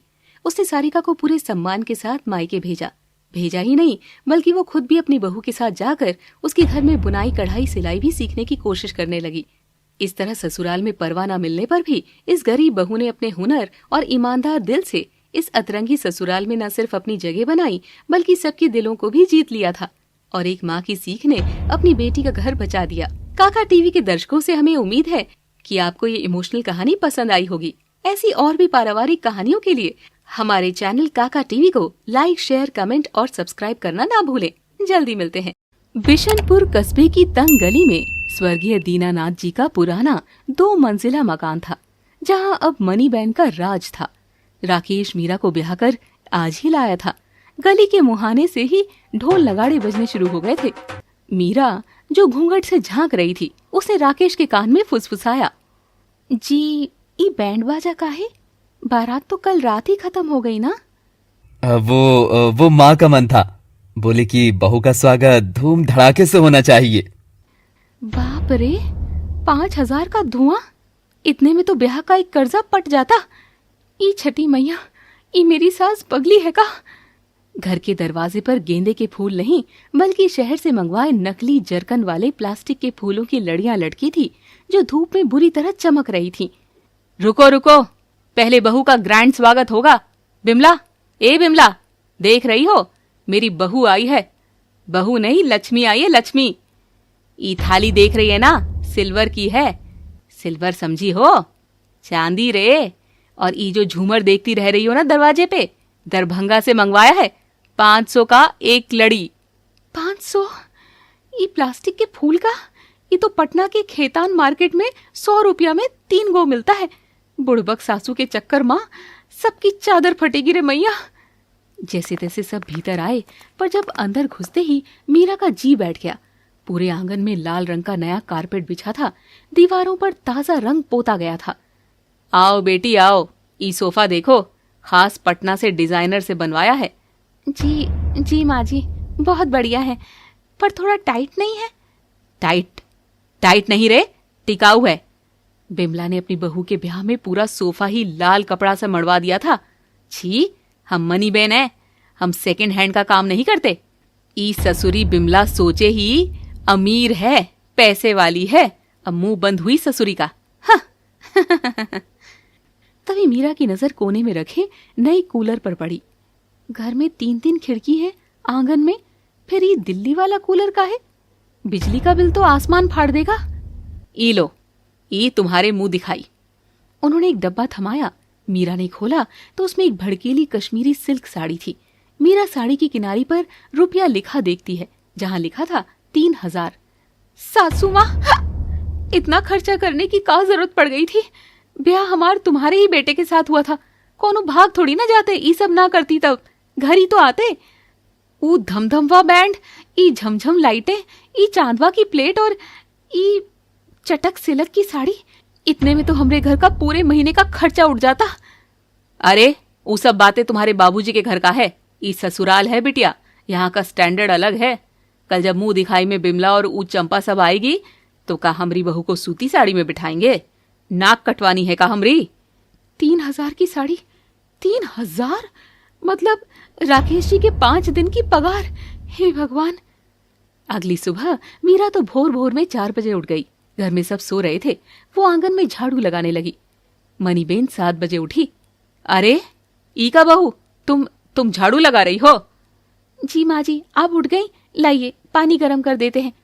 रुको, हमारे घर में बहू बेटी झाड़ू नहीं लगाती, कांताबाई आती है 9 बजे। क्या, झाड़ू पोछे के लिए बाई? हाँ तो हम अपने हाथ गंदे करें? बिमला के घर भी तो बाई आती है। जाओ चाय चढ़ाओ, अदरक और रेड लेबल पत्ती डालना। वो खुल्ला वाला चाय पत्ती हम नहीं पीते, एसिडिटी हो जाता है। अरे मेरी मैया, ई का बला सासू है, इसके तो ठाट ही निराले हैं। मीरा रसोई में गई। रसोई छोटी थी पर दिखावे का सामान पूरा था। उसने चाय चढ़ाई। उसने देखा कल रात की बची हुई चाय पत्ती का पानी पतीली में पड़ा था। ई तो एक बार और खोल सकता है, फेंक काहे दिया? बहू, ए बहू, जरा कोलगेट दे के जाना। मीरा डब्बे से नया कोलगेट का ट्यूब ले गई। मनीबेन ने ट्यूब लिया और ब्रश पर लगाकर 1 उंगली बराबर पेस्ट निकाल लिया। मीरा की आंखें फटी की फटी रह गई। माँ जी, ई का तनी सा मटर बराबर ना लगता है। हद हो गई बहुरिया, साला इसमें भी कंजूसी करनी है क्या? मटर बराबर? हम मनीबेन हैं, कंजूसी नहीं करते। मुंह साफ नहीं होगा तो दिन भर बास मारेगा। बास तो अब बजट का मारेगा। ई 200 ग्राम का ट्यूब था, हमरा मायके में 3 महीना चलता था, यहाँ तो 10 दिन में खत्म हो जाएगा। अपनी मायके की बातें मायके में ही छोड़कर आ बहू, रोज रोज मेरे आगे रोने की जरूरत नहीं। मीरा चुपचाप बाहर गई। उसने आंगन के कोने में लगे नीम के पेड़ को देखा तो बहुत खुश हुई और लपक करके पेड़ पर चढ़कर धम धम करके खूब कच्ची दातून तोड़ने लगी। पेड़ था बिमला के आंगन का। इत्तफाकन बिमला भी आंगन में आती है और मनीबेन की बहू को पेड़ पर चढ़कर दातुन करता देखती है। काकी, राम राम, तुमने कर ली क्या दातुन? हाँ, देखो देखो सरला, सरोज, कांता, सब देखो। ऊ बड़ बोली मनीबेन की बहुरिया भोरे भोरे पेड़ पर चढ़कर दातुन चबा रही है, जबकि पिछले महीने मनीबेन क्या बातें कर रही थी? अरे वो तो बोल रही थी ना कि इसका मंजन शहर के सुपरमार्केट से आए हैं। भाई वाह, सास सुपरस्टार और बहू फटीचर। मीरा तो ये सब सुनकर सन्न हो गई थी। वो समझ ही नहीं पा रही थी कि क्या बोले। तभी औरतों की आवाज सुनकर नजारा लेने मनीबेन भी आंगन में आ जाती है। हाँ, देखूं तो अब किसकी गवार बहू का मजाक बन रहा है इन औरतन के बीच। और अचानक से मनीबेन की नजर नीम के पेड़ पर पड़ती है तो मीरा को दातुन चबाते देखती है। ई का जंगलीपन है बहू। मीरा घबराकर पेड़ से नीचे कूदती है और तमाशा खत्म हो जाता है। जी, ई तो दातुन है माँ जी, दांत एकदम मोती लेखा चमक जाता है, पैसा भी बचे और सेहत भी बने। ई कॉलगेट फेलगेट नहीं समझ आता हमको। राकेश की बहू दातुन चबाएगी? छे! बिमला ने देख लिया, अब तो सबसे का कहेगी कि मनी बहन ने कंजूस बहू लेकर आई। फेंक दो ये लकड़ी, जाओ और ऊ बबूल वाला मंजन करो। माँ जी, बबूल मंजन में भी पैसा लगता है, ई नीम तो घर का है, आप समझती क्यों नहीं हो? जो पैसा बच सकता है वो बचाना चाहिए ना। हे छठी मैया, कौन देहात से उठा ला रहा है मेरा बेटा? कैसे समझाऊं इसे कि हरदम पैसा जरूरी नहीं होता, कभी कभी माहौल भी बना रहना चाहिए। वैसे भी पेटी में कितना धन बंद है और कौन जानता है अब वो धन का जेवर सबको लटकता दिखे। समझी बहू? पर मीरा तो अब भी कम खर्चा करने की बात पर अड़ी हुई थी और शाम को सब्जी खरीदने की बारी आती है। माँ जी, झोला दीजिए, हाट से सब्जी ले आते हैं। हम भी चलेंगे। हाँ चलिए ना, लेकिन हम पैदल नहीं जाएंगे, रिक्शा बुलाओ। अरे मेरी अम्मा, मगर 5 मिनट के रास्ते के लिए तुमको रिक्शा क्यों चाहिए? मनी बहन कभी पैदल नहीं चलती, हमको साथ ले जाना और तुमको रिक्शा बुलाना ही होगा। तुम चाहे मेरे सर पर बैठ जाओ, पर आज रिक्शा नहीं आएगा। नुक्कड़ तक जाने में 20 रुपया का रिक्शा करोगी, इतने में तो 2 वक्त का भाजी आ जाएगा। आखिर मीरा मनीबेन के आगे जिद में हार गई और रिक्शा आता है। मनीबेन शान से लहराते हुए उसमें बैठती है। बिमला बाहर ही खड़ी थी। अरे सवारी कहाँ चली? हाट जा रहे हैं। रिक्शा से हाट? मैडम के तो ठाठ ही हैं। चलो भैया। रिक्शा आगे चलता है। मीरा का मुंह सड़ा हुआ था। देखा तूने, मनीबेन के ठाठ देखकर वो बिमला कैसे जल भूल गई थी। वही सिखा रही थी तुझे मैं कि पड़ोसियों की बस्ती सुलगी रहनी चाहिए। सुलगेगी तो अब हमारी, जब हाथ में 2-4 आने ही रहेंगे। रिक्शा रुकता है और मीरा पैसे निकाल रही होती है कि तभी मनीबेन उसे 50 रुपए का नोट देती है। मैडम, छुट्टा नहीं है। लाओ भैया, आप ये नोट हमको वापस दे दो, हम 20 रुपया का खुला देते हैं। तभी मनीबेन की नजर हाट बाजार में खड़ी कांता पर जाती है और वो उसे दिखाते हुए कहती है, कौनो बात नहीं भैया, ये रुपया तुम रख लो। वो क्या कहते हैं, कीप चेंज। मीरा का तो मुंह खुला का खुला रह गया। वो मनीबेन को अब ऐसे देख रही थी जैसे खा ही जाएगी। अरे बेचारा धूप में कितना काम करता है, थोड़ी उसकी भी मदद हो जाएगी। उसकी मदद के लिए आपने हमारे 50 रुपए दे दिए। वो बेचारा है तो हम क्या हैं? हम चांदी की चम्मच लिए हुए हैं क्या सासू माँ? बहू, अभी हम बाजार में खड़े हैं, मुझे यहाँ बहस नहीं करनी। अरे कांता, तू यहाँ? मुझे तो दिखी नहीं।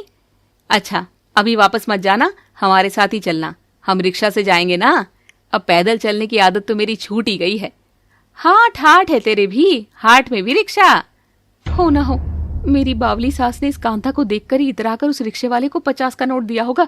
अपना कंधा चमकाने के मारे मेरी सास हमारे घर में अंधेरा करवा कर ही मानेगी। क्या करूं मैं इसका? मीरा के लिए मनीबेन के साथ तालमेल बिठाना मुश्किल हो रहा था, मगर क्या मनीबेन अपनी आदतों से बाहर आ पाएगी? जानने के लिए देखिए काका टीवी की नई कहानी, खर्चीली सास वर्सेस कंजूस बहू, केवल काका टीवी पर। Thanks for watching. मीरा का मुंह रिक्शे वाले को दिए 50 रुपए की बात से पहले ही लटका हुआ था। चल कांता, सब्जी लेते हैं, आज बहू के हाथ का पनीर मखनी खाएंगे। हमको तो ससुर वो 50 रुपया ही नहीं बच रहा है और इन बूढ़ियों को पनीरवा की सब्जी चापनी है। हाँ। अरे वाह, पनीर? सासू माँ, घर में दाल चावल है ना? तड़के रात का बचा चोखा भी रखा ही है और बारात का पूड़ी भी तो बचा है। पहले वो खाई लो, फिर बना दूंगी पनीर मखनी भी। काकी तब आना तुम खाने पर। हाँ ठीक है, चलिए सासू माँ, राशन ले लें। छी, हर जगह नाक कटाने की आदत हो गई है मेरी मीरा बहू को तो। हाँ, बताओ, नई बहू आई है और बासी पूड़ी खाएगी? कांता, तू ही बता, ये कौन सी बात हुई है? ना, पता है, बिमला की नई बहू के कदम पड़ने के 6 महीने बाद तक घर में रोज दिवाली ही लगती थी। कभी गुलाब जामुन लो तो कभी मोहन थाल, कभी राजभोग तो कभी खाजा की थाल। क्या सुहाने दिन थे वो भी। अरे तंबूरा सुहाने दिन। मेरे घर में हर दिन दावत ही रहती है। 6 महीने क्या, 6 साल तक भी दावत ना रुके। ईता चाप करूंगी मैं अपनी नई बहू का। अरे भैया, वो सफेद बटनवा कितने के दिए हैं? मीरा अपनी सास की शेख चिल्ली बातें सुनकर अपना सर पकड़कर खुद को ही कोस रही थी। अरे मेरी छठी मैया, तू अगर देख रही हो तो मुझे कुछ मत दे, बस मेरी सास के भेजे को थोड़ा दिमाग से ही भर दे। ऐसा नहीं रहा तो ये सास हमारी लुटिया जरूर डुबो देगी। देखूं तो सब्जी की दुकान में अब कौन से बटन खरीद रही है मेरी ये बड़बोली अंबानी की अम्मा। अरे काकी, ये बटन नहीं, मशरूम है, मशरूम। और ये मशरूम तो काकी 300 रुपए के आधा किलो है। क्या भैया, सब्जी की दुकान पर तुम क्या सोना बेचत रहे? 300 रुपए के आधा किलो? अरे मेरी सासू माँ, ये ससुरा कितना चढ़ेगा, कितना बनेगा? मेरे तो खाया हुआ भी नहीं पचेगा। बताओ, सोना ही बेच रहे हैं यहाँ। चलो तुम खरीदी। अरे ब्रोकली तो लेने दे बहू, सुना है बहुत तंदुरुस्त करती है। अरे भाई बोल, कितने की है? शहर की सब्जी है काकी, 100 रुपए की, ले जाओ। क्या? रुको भैया, 100 रुपया का ये झाड़? ये भी नहीं लेंगे सासू माँ, 100 रुपया में पूरा हाफ टिकट लेंगे हम। चलिए वो ललका साग लेते हैं, 10 रुपया में 2 गड्डी। खून भी बढ़ेगा, पैसा भी बचेगा। अरे वाह रे मनी बहन, बहू तो बड़ी हिसाबी लाई हो। ये तो चवन्नी छाप है। अरे नहीं, वो ये भी नहीं है ना भैया। तुम 100 का 120 ले लो, पर ताजा ही तोलना। हे भगवान, 20 रुपया ज्यादा दिया बिना मोल भाव के। ई सासू है कि कुबेर का खजाना लुटा ही रही है। ई बिमला कांता के चक्कर में हमरा बजट का बैंड बाजा बच जाएगा। नहीं भैया, तुम कुछ मत तोलो, हमको कुछ नहीं चाहिए। घर में ढेरों साग और भात रखा है, कौन खाएगा उसे? चलो सासू माँ तुम। मीरा मनीबेन के हाथ से सब सब्जियां वापस रख देती है। बेचारी मनीबेन तो पानी पानी हो रही थी। दुकानदार ये देखकर अपना सर पीट लेता है। क्या काकी, इतनी मगजमारी कराई और बिक्री ना हुई देहले की भी। जाओ तुम अब। कांता मीरा को ऐसा करता देख मंद मंद मुस्कुरा रही थी। मनीबेन अपनी बहू की बात पर शर्मिंदा हो रही थी। कभी कभी मेरी बहू मजाक ज्यादा कर लेती है। कांता, तू आना घर जरूर। हाँ अच्छा, अब मैं चलती हूँ। अरे वो रिक्शा का क्या हुआ? तू मुझको साथ ले जा रही थी ना? हमको एक ठुक और काम है, हमरी वजह से तुमको देरी हो जाएगी। कांता, तू घर जा। और खर्चे की वजह से मीरा इस बार अपनी सास को रिक्शा भी नहीं करने देती और उसका हाथ पकड़कर लेकर जा रही होती है। जैसे ही मनीबेन को कोई साड़ी की दुकान दिखती है तो मनीबेन को लालच आ जाता है। देख तो बहू, ई तारा जड़ी साड़ी कितनी चोचक लागे रही। अगर मैं पहनूंगी तो दिवाली की फुलझड़िया ही लगूंगी। ले लूं क्या? नहीं, बिल्कुल नहीं। अभी हम घर का सामान खरीदने आए थे ना, तो बस वही काम होगा सासू माँ। तुम समझती क्यों नहीं हो? हर चीज का एक बजट होता है। अभी साड़ी फुलझड़ी का बजट नहीं है हमारे पास। वैसे भी दिवाली बीते 15 दिन गुजर गई। चलो तुम घर, इतना खर्चा करना भी अच्छी बात नहीं। मनीबेन का मुंह उतर जाता है। वो कभी कुल्फे वाली को देखकर लार गिरा रही थी तो कभी चाट भंडार को, मगर मीरा उसे कस के थामे हुए थी। एक बात बोलूं बहू, तुझे आए 2 ठोक दिन नहीं हुए और तू मुझ पर पाबंदी लगा रही है। इतनी भी कंजूसी अच्छी बात नहीं। तभी पीछे से तेजी से रिक्शा आकर मनीबेन के बगल से गुजरता है और उसमें से कांता उसे बाय करते हुए जा रही थी। सवारी का अभी तक काम नहीं निपटा का? मनीबेन, तू भी शेख चिल्ली की चाची से कम नहीं। मनीबेन अपनी झूठी शान को आज कुचलता हुआ देख रही थी। उसे बहुत दुख होता है। वो मीरा से बहुत नाराज हो जाती है और उसका हाथ झटक कर मुंह फुलाकर अकेली चलने लगती है। दोनों घर आ गई थी। दोनों एक दूसरे से अब कुछ नहीं बोल रही थी। रात का समय था। राकेश खाने की टेबल पर बैठा था और वो मनीबेन का उतरा चेहरा देखता है। माँ क्या हुआ? खाओ ना, मुंह क्यों फुलाए हो? क्या खाऊं बेटा, सोचा था नई बहू आएगी तो ताजा खाना खाने को मिलेगा, पर देख तो वही बासी पुराना खाना, वही दिन का दाल भात चोखा। मीरा, ये क्या है? तो माँ को ताजा बनाकर खाना नहीं दे सकती क्या? मीरा राकेश से ऐसे बोलते ही बाजार वाली सारी बात बताती है। अब देखो तुम्हें, जिस सब्जी पर हाथ मारती है वही इतनी महंगी। जब दाल भात स्वाद लेकर खाया जा सकता है तो ये महंगे शौक क्यों पालने? कितना खर्चा हो जाता है इनसे पता है? पर मीरा, माँ का अगर मन है तो ले लेती ना सब्जी। मैं कमा किसके लिए रहा हूँ? आगे से ऐसा मत करना। राकेश अपनी माँ का साइड लेकर ही बोलता है और चला जाता है। मनीबेन बड़ी खुश होती है, पर मीरा की चिंता बरकरार थी। और अगले दिन जब सब आंगन में थे तो दरवाजे पर आवाज आई, बिजली बिल ले लो। राकेश, बिल दे देना, और हाँ, इस कंजूसड़ी को मत दिखाना। मीरा ने झपट्टा मारकर बिल राकेश के हाथ से छीन लिया। बिल देखते ही उसकी आंखें फटी की फटी रह गई। वो लड़खड़ाकर वहीं सोफे पर बैठ गई। 8,500 रुपया? हाँ तो इतना बिल देखा नहीं क्या कभी? हाँ तो बोल रही हो तुम? माँ जी, ये बिजली का बिल है कि पटना शहर का टोल टैक्स? 8,500 का है, 850 का नहीं। अरे वो दीवार वाला कूलर चलता है ना 24 घंटे, तो मीटर तो बढ़ेगा ही। क्या बोलते हैं उसे? हाँ, एसी। स्टैंडर्ड? माँ जी, आंगन में 3 खिड़की है, हवा काहे नहीं खाती? महीने के शुरू में ही 8,000 का खर्चा होने लगा तो पूरा महीना खर्च कैसे चली? देख राकेश, तेरी मेहरारू कैसे हमसे जबान लड़ा रही है। ओहो, दोनों लड़ो नहीं। इलो भैया, तुम्हारे 8,500। तुम समझ नहीं रहे राकेशवा। देखो, अम्मा को ये समझाना जरूरी है कि पैसे ऐसे नहीं आते। और उस शांताबाई झाड़ू पोछा का कितना लेती है? 2000। क्यों, उस गरीब के पेट पर भी लात मारेगी क्या बस 2000 के लिए? 2000? ये बस है? बस झाड़ू लगाने का? हम कर देते हैं ना झाड़ू। राकेश जी, आपकी पगार का आधा तो ईट हाट में जा रहा है, और सब गरीबन की मदद हम करने लगे तो हम जब गरीब हो जाएंगे तो हमारी मदद कौन करेगा? मीरा, वो माँ है, स्टैंडर्ड की बात अगर उनके लिए है तो है, तुम ज्यादा पीछे मत पड़ो उनके। अब स्टैंडर्ड की चादर बस अब फटने वाली है, ये तो तय रहा। एक तरफ मीरा मुंह फुलाई चली गई थी और दूसरी तरफ मनीबेन नथने फुलाई खड़ी थी। बेचारा राकेश बीच में सैंडविच बना खड़ा था। इससे अच्छा तो ऑफिस ही रह जाऊं मैं, ये घर के तमाशे से तो बचूं। और राकेश चला जाता है। मीरा अपने कमरे में किलस रही थी। मेरी सास ये क्यों नहीं समझ रही कि हाथ में रखी चवन्नी अठन्नी तक की कीमत है। 4 पैसा बचाएगी तो इस घर में ही काम आएगा। जरूरी थोड़ी है जितना है उतना ही खर्च कर दो। अगर सास नहीं समझी तो दिवाली के बाद वाला दिवाला अब दूर नहीं है।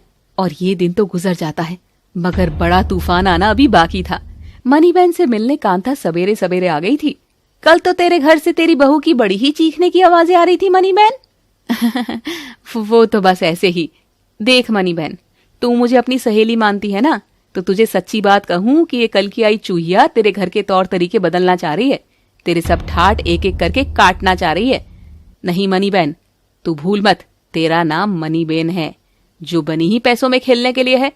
ये कल की आई क्या समझेगी? हाँ, अब अगर तू चाहती है तो तेरा दबदबा घर में बना रहे तो तेरी बहू को तेरे तौर तरीकों में ढालना होगा। मनीबेन को कांता की कही बातें तीर की तरह लगती है। कांता उसके कान भरने में सफल हो गई थी। जब तक मीरा सोकर उठती है वो देखती है कि कांता घर से निकल रही थी। कांता मीरा को देखकर आंख मारती है। ये देखकर मीरा सकपका जाती है। ये नकचड़ी सवेरे सवेरे सासू माँ को अब क्या पट्टी पढ़ा गई? हे छठी मैया, मदद करो। बिमला, तेरी बोली बात उस शेख चिल्ली मनीबेन के कान में डालकर आई हूँ।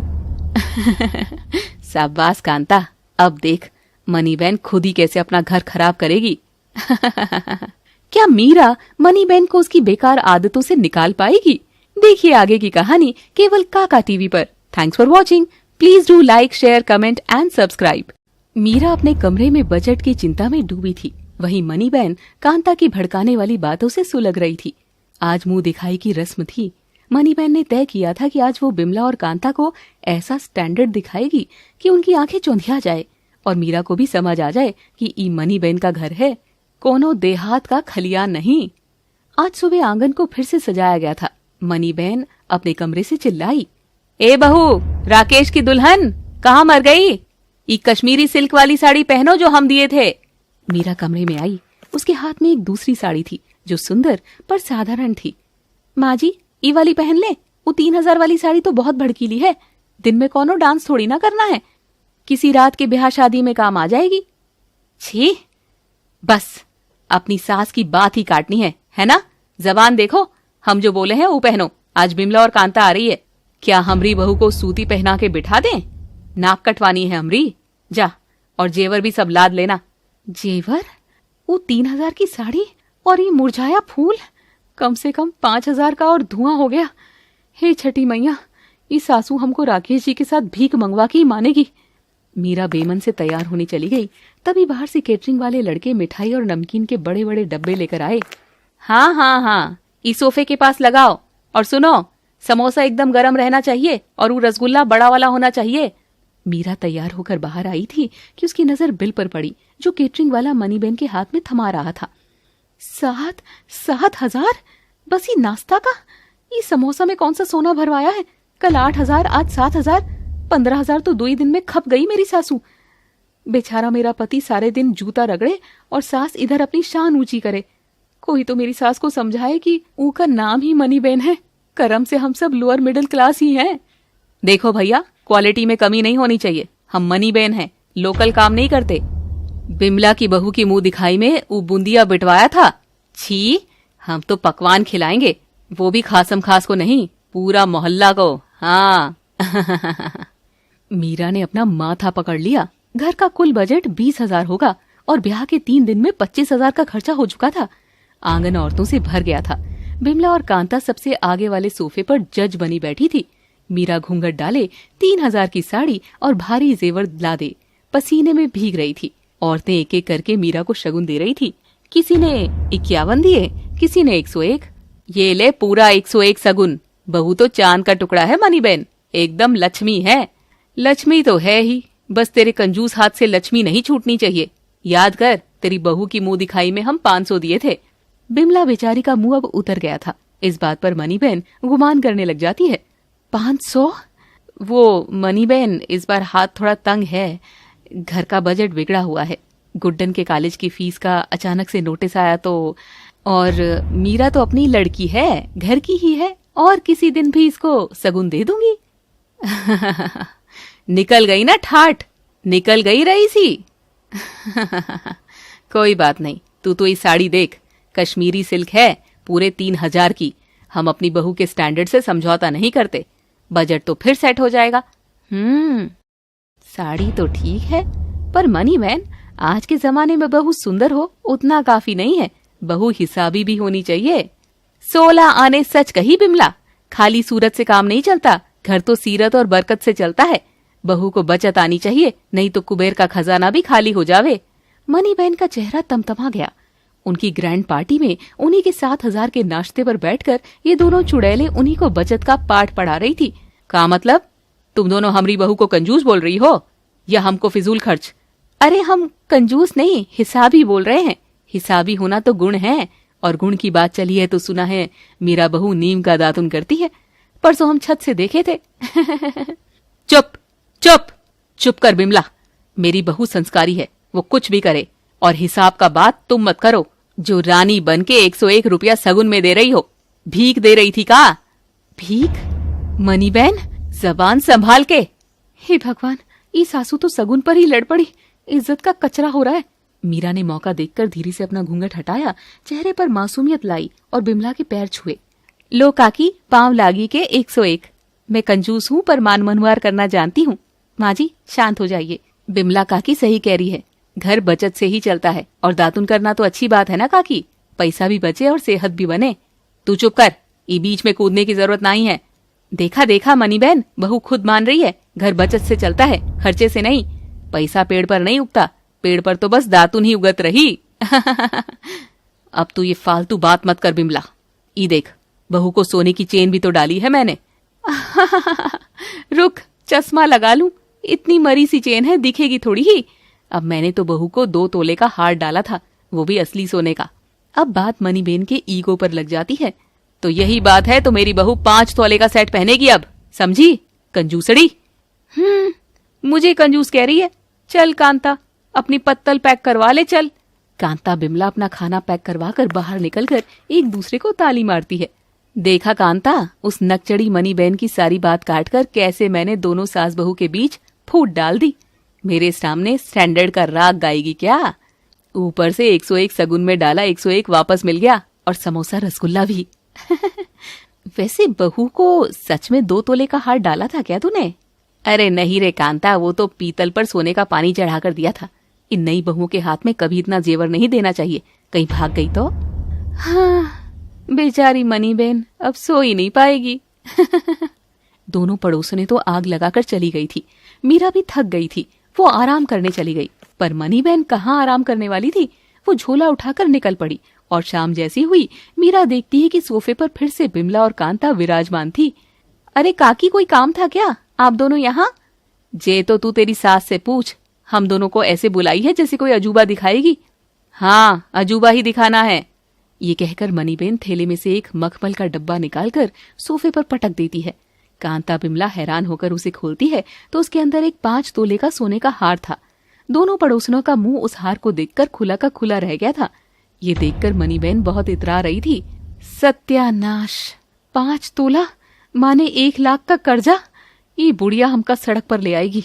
ये जोहरी का कर्जा कौन चुकाएगा अब? हे छठी मैया, पागल है क्या ये? हमको बचाई लो। पड़ोसने हार को घूरती है और जली भुनी होकर चली गई। मनीबेन आंगन में रानी की तरह जीत की मुस्कान लिए बैठी थी। मीरा तो अभी तक सदमे में ही थी।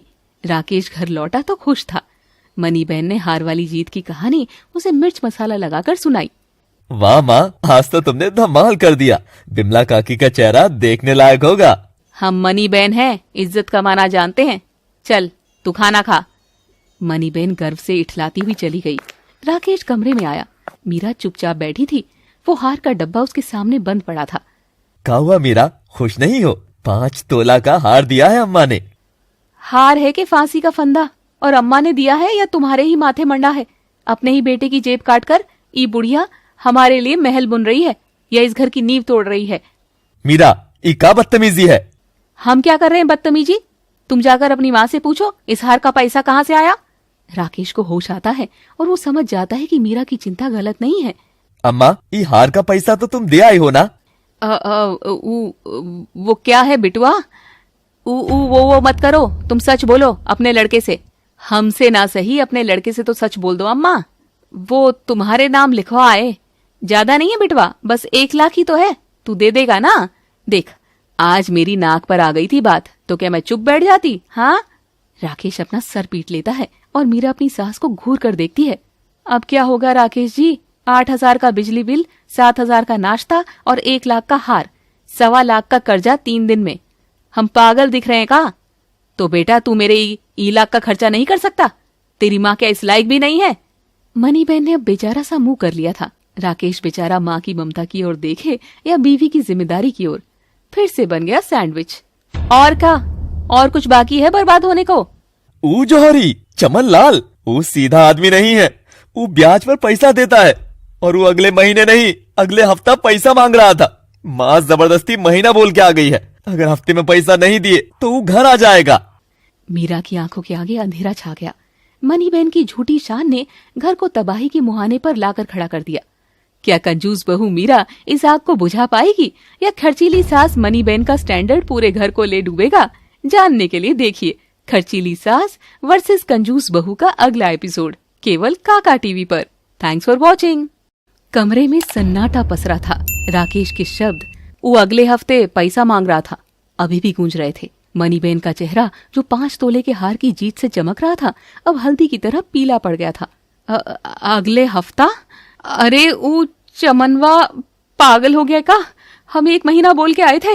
वो पागल नहीं है माँ जी, पागल आप हो गई थी झूठी शान के चक्कर में। अब भुगतो। 1 लाख कहाँ से आएगा 1 हफ्ते में? कई सोफे पलंग बेच दें? तुम्हारी वो 2 पागल सहेलियां तुमको चने के झाड़ पर चढ़ाना चाहिए और तुम छलांग मार के झट से चढ़ भी गई। जरा भी नहीं सोची कि कैसे चुकाओगी वो कर्जा। लिखवा आई अपने बेटे के नाम। अरे तुम माई हो कि दुश्मन? अम्मा, सच में तुमने ब्याज भी नहीं पूछा। चमन लाल तो 5% महीना लेता है। हमका का पता था? वो बिमला कांता के सामने हमारी नाक कट रही थी। हम का करते? बेटा तू है ना, तू सब संभाल लेगा।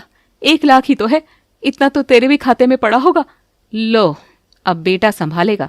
बेटे की तो कमर तोड़ दी बुढ़िया ने। 1 लाख का हार नहीं, 1 लाख का फांसी का फंदा ले आई है। और बेटा क्यों संभालेगा? तुम रायता फैलाई हो, तुम ही साफ करो। 1 हफ्ता 1 लाख 5% ब्याज। ठीक है, रोना धोना बंद करो। और आप माँ जी अपना ई 5 तोले का फंदा उठाइए और हमरे साथ चलिए। कहाँ? जहाँ ई बला टलेगी चलिए। मीरा आगे आगे और मनीबेन घूंघट काढ़े भरे मन से पीछे पीछे चलते हुए दोनों चमनलाल जौहरी की दुकान पर पहुंच गई। मनीबेन तो दुकान के बाहर ही ठिठक गई। ना बहू, हम अंदर नहीं जाएंगे। हमारी इज्जत। दब जाओगी तुम इस झूठी शान के नीचे दबकर किसी दिन, और साथ में हम सब लोगन को भी दबवा दोगी अपने कर्मों के पहाड़ तले दबाकर। इज्जत? अब काहे की इज्जत? जब घर पर वसूली वाले आएंगे तब पूरी गली देखेगी इज्जत। चुपचाप अंदर चलिए। मीरा मनीबेन को लगभग घसीटते हुए अंदर ले गई। चमनलाल उन्हें देखकर मुस्कुराया। अरे मनीबेन जी, आइए आइए आइए। और हार चाहिए का? आप जो कल 10 तोले के हार की डिमांड छोड़कर गई थी ना, वो भी तैयार ही है। कहो तो परसों ही मंगवा दूं। बस थोड़ा सा एडवांस अगर दे देती तो बस 1 लाख और। अम्मा, तुम 10 तोले का हार पसंद करके गई थी। बुद्धि ठीक नहीं लगती तुम्हारी? यहाँ से निकलकर तुमको पागल खाने ही ले जाना पड़ेगा। मनीबेन डरकर नजर झुका लेती है और मीरा डब्बा मेज पर रखते हुए उसके आगे हाथ जोड़ती है। हार नहीं, हिसाब चाहिए लाला जी। बहुत धन्यवाद आपका। हिसाब तो 1 हफ्ते बाद होगा। हिसाब अभी होगा। ई हार कितने का था? 1 लाख। और कल का बाजार का भाव का था? ये देखिए, बाजार भाव तो 95,000 का था 5 तोले का। अपने 5,000 सीधे ऊपर के लगा दिए। अरे बहू, वो मजूरी डिजाइन की बात मत करो लाला। ये मशीन कट डिजाइन है, हम सब जानते हैं। और वो जो आप हफ्ता भर में पैसा मांग रहे हो वो भी हम जानते हैं। मनीबेन तो घूंघट में ही पसीना पसीना हो रही थी। देखिए लाला, हम घर की इज्जत गली में उछालना नहीं चाहते और आप भी अपना नुकसान नहीं चाहेंगे। ई हार आप वापस रखिए। वापस? बिका हुआ माल वापस नहीं होता। होगा। मीरा ने अपना पर्स खोला और उसमें से 2 सोने की चूड़ियां निकाली जो उसकी माँ ने दी थी। बहू, ये तो तेरी माँ के दिए कंगन हैं, इन्हें क्यों? घर की इज्जत इन कंगन से ऊपर है अम्मा। लाला, ये 2 तोले की चूड़ियां हैं, पक्की। आप ये हार रखिए और बदले में हमको 80,000 नकद दीजिए। 15,000 आप इस हार का नुकसान रख लीजिए। एक दिन में 15,000 का मुनाफा बुरा नहीं है लाला। 80,000? ना बहू ना, हम 70 देंगे। 75,000, ना 1 रुपया ऊपर ना नीचे, वरना वरना हम अभी बिमला काकी और कांता काकी को बुला कर लाते हैं। उनको बताते हैं कि आपने मनीबेन को 1 लाख का नकली हार पकड़ा दिया है। नकली? हाँ माँ जी, आप चुप रहिए। सोच लो लाला, मनीबेन की इज्जत गई तो गई, तुम्हारी दुकान की साख भी चली जाएगी। नकली माल बेचते हो, बात झूठ हो या सच्ची, तमाशा तो बन ही जाएगा। चमनलाल समझ गया कि ई बहू देहात की नहीं, बड़ी चालू है, फंसा दिया। अरे नहीं नहीं बहू, ऐसी क्या बात है। ठीक है 75 ही सही। लाओ दो। आधे घंटे में मीरा के हाथ में 75,000 नकद थे। मनीबेन अभी तक सदमे में थी कि उनकी 1 लाख की इज्जत 75,000 में नीलाम हो। घर लौटते ही मीरा ने 70,000 राकेश के हाथ में रख दिए। ई रखिए, चमनलाल का हिसाब चुकता। मीरा, ई कैसे? जैसे भी हुआ हो गया। पर माँ जी, एक बात कान खोलकर सुन लीजिए। ये जो 25,000 का चूना लगा है ना, वो आपकी झूठी शान की कीमत है और ये कीमत अब आप ही चुकाएंगी। हम? हाँ, आप। कल से ना कोई केटरिंग वाला आएगा, ना कोई कश्मीरी सिल्क साड़ी आएगी। और वो जो बिमला कांता को दिखाने के लिए आप हर बात में स्टैंडर्ड लेकर आती है ना, वो बंद। अगले 6 महीने आप मेरे हिसाब से चलेंगी। पाई पाई का हिसाब हम लेंगे, समझी? और ये झाड़ू पोछे वाली की भी छुट्टी करो तुम। मनीबेन का मुंह खुला का खुला रह गया। उनकी खर्चीली सल्तनत पर आज एक कंजूस बहू ने कब्जा कर लिया था। राकेश अपनी बीवी को हैरत और थोड़ी खुशी से देख रहा था। ई तो बस शुरुआत है। इस सासू माँ को मनीबेन से कंजूस बहन हम ही बनाएंगे। जब माँ के कंगने थे तो उसे बेचकर ही कर्जा उतार देती, पर नहीं, कंजूस को कहाँ बर्दाश्त होगा कि सास जरा सा खर्चा कर ले। नाक कटा दी सबके सामने। कांता सही बोल रही थी, ये बहू मुझ पर कंट्रोल करना चाह रही है, पर मनीबेन नाम है मेरा। हाँ। उधर गली के नुक्कड़ पर बिमला और कांता इस बात से परेशान थी कि चमनलाल के यहाँ इतना हंगामा हुआ और उन्हें खबर भी नहीं लगी। क्या जोरदार खबर दी है तूने कांता। ऐसी बात की चाशनी तो पूरे मोहल्ले में बांटना चाहिए। मैं अभी ढिंढोरा पीट कर आती हूँ गली मोहल्ले में। नहीं, अभी नहीं, तमाशा होगा, मगर ऐसे नहीं, मैं कहूंगी तब। बेचारी मनीबेन पूरे मोहल्ले के आगे फनी बेन बनकर रह जाएगी। झाड़ू पोछा हम करेंगे, ई कल की आई छोकरी हमका हुक्म देगी। मेरा ही घर, मेरा ही बेटा, उसका ही पैसा, और वो हमरा हाथ पकड़ रही है और हम ही नौकरानी बन के रहे। मनीबेन नाम है मेरा। ये कंजूस चुड़ैल अपने कंगन बेचकर राकेश की आंखों में देवी बन गई और हमको शैतान बना दिया। ठीक है बहू, तो अपने माँ के कंगन बेचकर बाजी जीती है ना, अब हम भी एक चाल चलेंगे। उसने अपना फोन उठाया और कांता का नंबर मिलाया। हेलो कांता, हम मनीबेन बोल रहे हैं। का हुआ मनीबेन, रो काहे रही हो? वो बहू कुछ बोली कहा? और ये कैसी बातें कर रहा है चमन लालवा तेरे बारे में कि तू ऊ हार बेच दी? हाँ, का बताएं कांता, आज ऊ डायन मेरी बहू, उसने मेरे खानदानी कंगन जो मेरी सास ने मुझे दिए थे वो मुझसे जबरदस्ती छीन लिए। और खानदानी कंगन हैं? ए बिमला, ये मनीबेन तो कोई दूसरी स्टोरी सुना रही है, जरा तू भी कान लगा तो। हाँ, और उसे ले जाकर चमनलाल के यहाँ बेच आई। कहती है घर में पैसा नहीं है। हमारा सीना फट रहा है कांता। वो कंजूस अब हमारा खानदानी गहना भी बेचने लगी। बचा लो हमको। मनीबेन ने फोन काट दिया और चेहरे पर एक शातिर मुस्कान आ गई। बाप री बिमला, यहाँ तो गंगा ही उल्टी बह रही है। हमको लगा सास बदमाश है, इसकी तो बहुरिया ही चोटी चंट बदमाश निकली। ये तो मजेदार खबर है री, मजा आना चाहिए, चाहे सास दे या बहू दिलाए। अब फैलाओ ये खबर पूरे मोहल्ले में। देखती हुई कंजूस बहू अपनी बचत वाली इज्जत कैसे बचाती है। खेल तो अब शुरू हुआ है। अगली सुबह का सबको इंतजार था। मनीबेन मोहल्ले के तमाशे का इंतजार कर रही थी और मीरा घर में नया बजट पास करने का इंतजार कर रही थी। मीरा चार्ट पेपर लेकर उस पर कुछ कुछ लिखती है। और ये हुआ बजट तैयार। अब एक बार ई सब हम राकेश और अम्मा को समझा दें, और खासकर ऊ बुढ़िया को, कि ई भेजा में घुसाने के लिए कह दे। तब घर की ट्रेन फिर से पटरी पर आ जाए। मीरा खुश होकर बाहर आती है तो देखती है मनीबेन पुरानी फटी सी साड़ी में घुटनों के बल आकर पोछा लगा रही थी और सूबकियां ले रही थी। ऐसी किस्मत तो भगवान किसी को ना दे।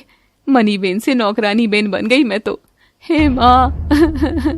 अम्मा, ये तुम हटो हटो, तुम आराम करो। शांता की छुट्टी इसलिए कराई क्योंकि वो काम हम करेंगे। तुमको किसने बोला ये सब करने को? हटो तू मेरे काम के बीच में मत आ बहू। मैं जानती हूँ तू यही चाहती है। अब घर की चौखट पर कांता और बिमला समेत मोहल्ले की औरतें मनीबेन को ऐसे देखकर खुसर फुसर करने लगती है। बेचारी मनीबेन, बेटे की ऐसी शादी करी कि देखो तो महारानी से नौकरानी बना दिया बहू ने। हाँ हाँ, सही कहा, वरना तो मनीबेन तो अपनी बहू को हथेली पर ही रखती थी।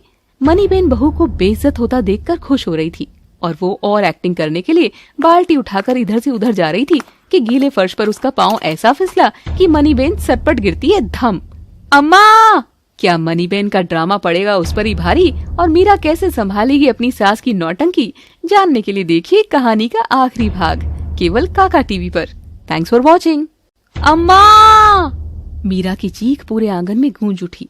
जो मनीबेन अभी 2 मिनट पहले घुटनों के बल बैठकर दुनिया की सबसे सताई हुई सास होने का ऑस्कर लेवल का ड्रामा कर रही थी, वो अब गीले फर्श पर पीठ के बल चित्त पड़ी थी।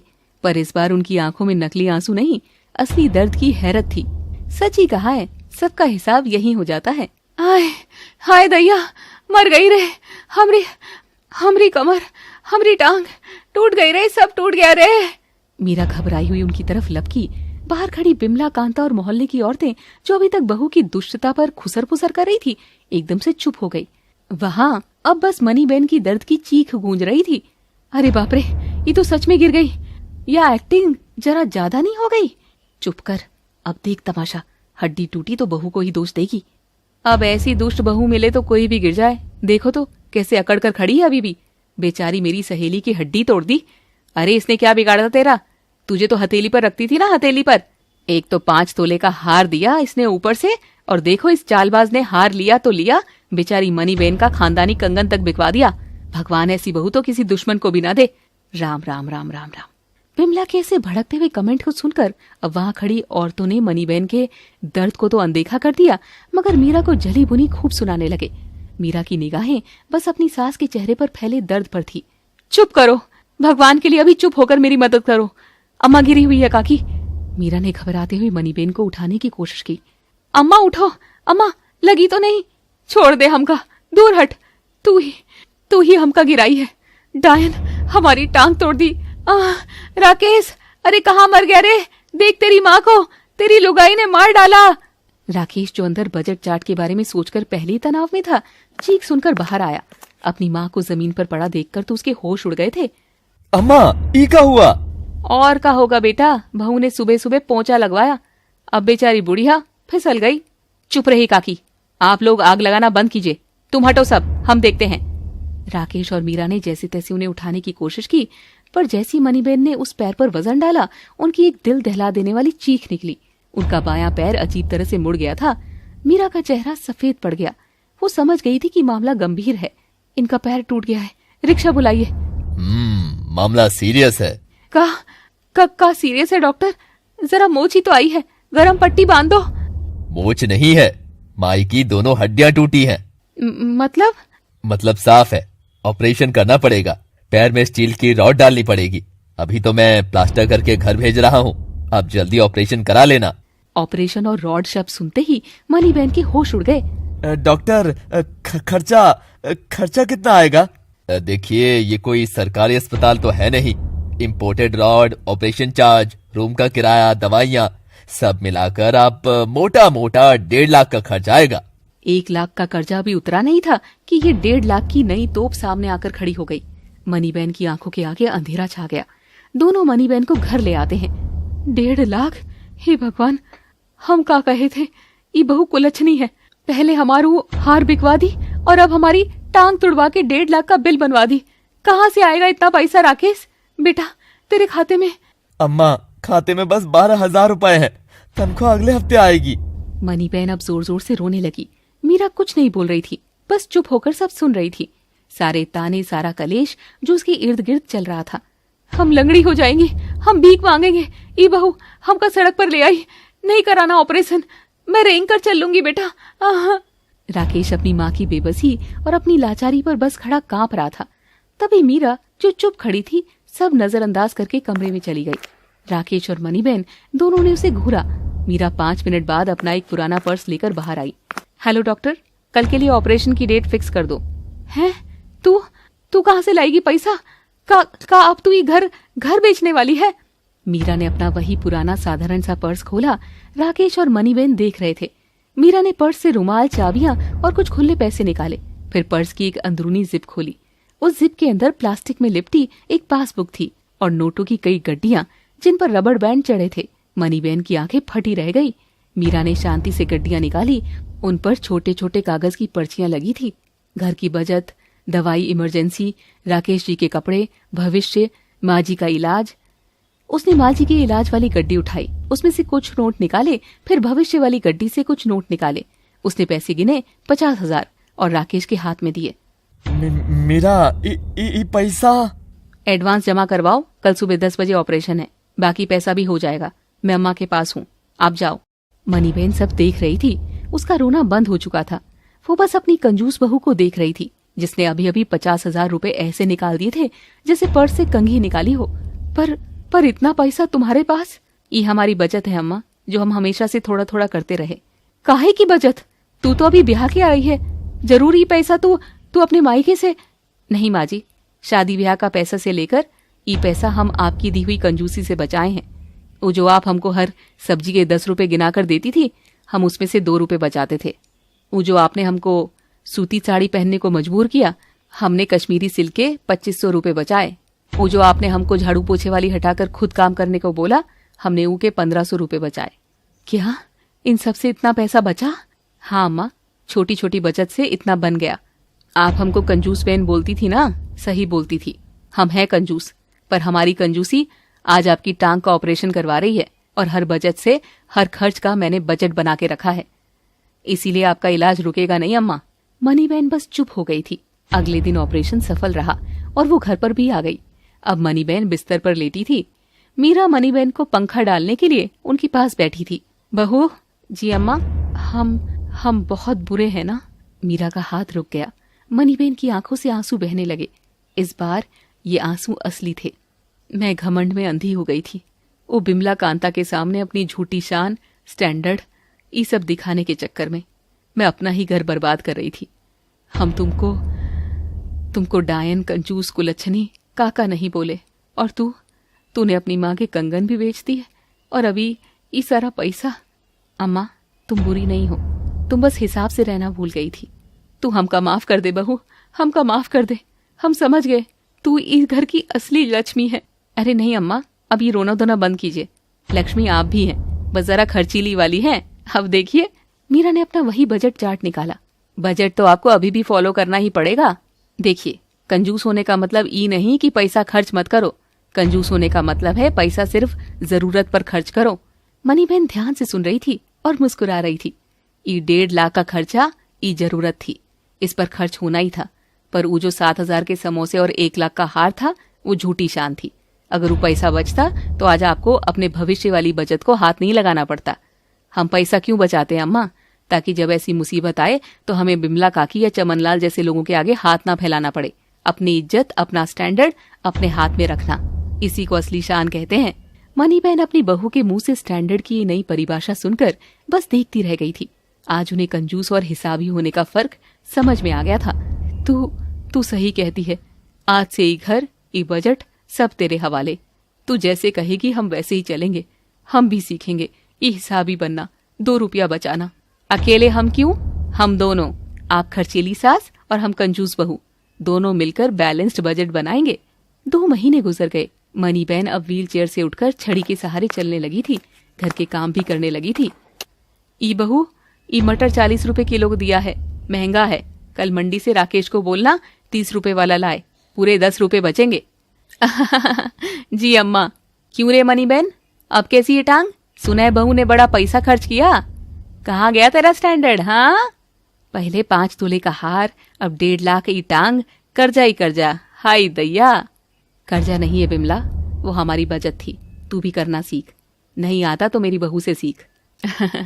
वरना कहीं मेरी तरह तुझे भी टांग तुड़वाकर अकल ना लेनी पड़ जाए। मीरा और मनीबेन एक दूसरे को ताली मारते हैं। बिमला और कांता का मुंह देखने लायक था। और सुनो, अगले हफ्ते हमने घर में पूजा रखवाई है शांति के लिए, तुम दोनों भी आना। प्रसाद में बूंदी बटेगी, मेरे बचत के पैसों से बनवा रही हूँ, खाने जरूर आना। मनीबेन और मीरा एक दूसरे को देखकर खिलखिलाकर हंस पड़ी। बिमला और कांता झली भुनी शक्ल लिए खिसक ली। राकेश जो दूर खड़ा था ये सब देखकर मुस्कुराया। आज उसकी खर्चीली माँ और कंजूस बीवी एक हो गई थी और उसका सैंडविच आखिरकार एक हैप्पी मील बन गया था। और इस तरह मनीबेन ने सीखा कि असली शान महंगे जेवर या पकवान में नहीं, बल्कि घर की एकता और समझदारी भरे हिसाब किताब में है। ऐसी ही कहानियों में मजे के साथ छिपी सीख को जानने के लिए देखते रहिए केवल Kaka TV. Thanks for watching. Please do like, share, comment and subscribe.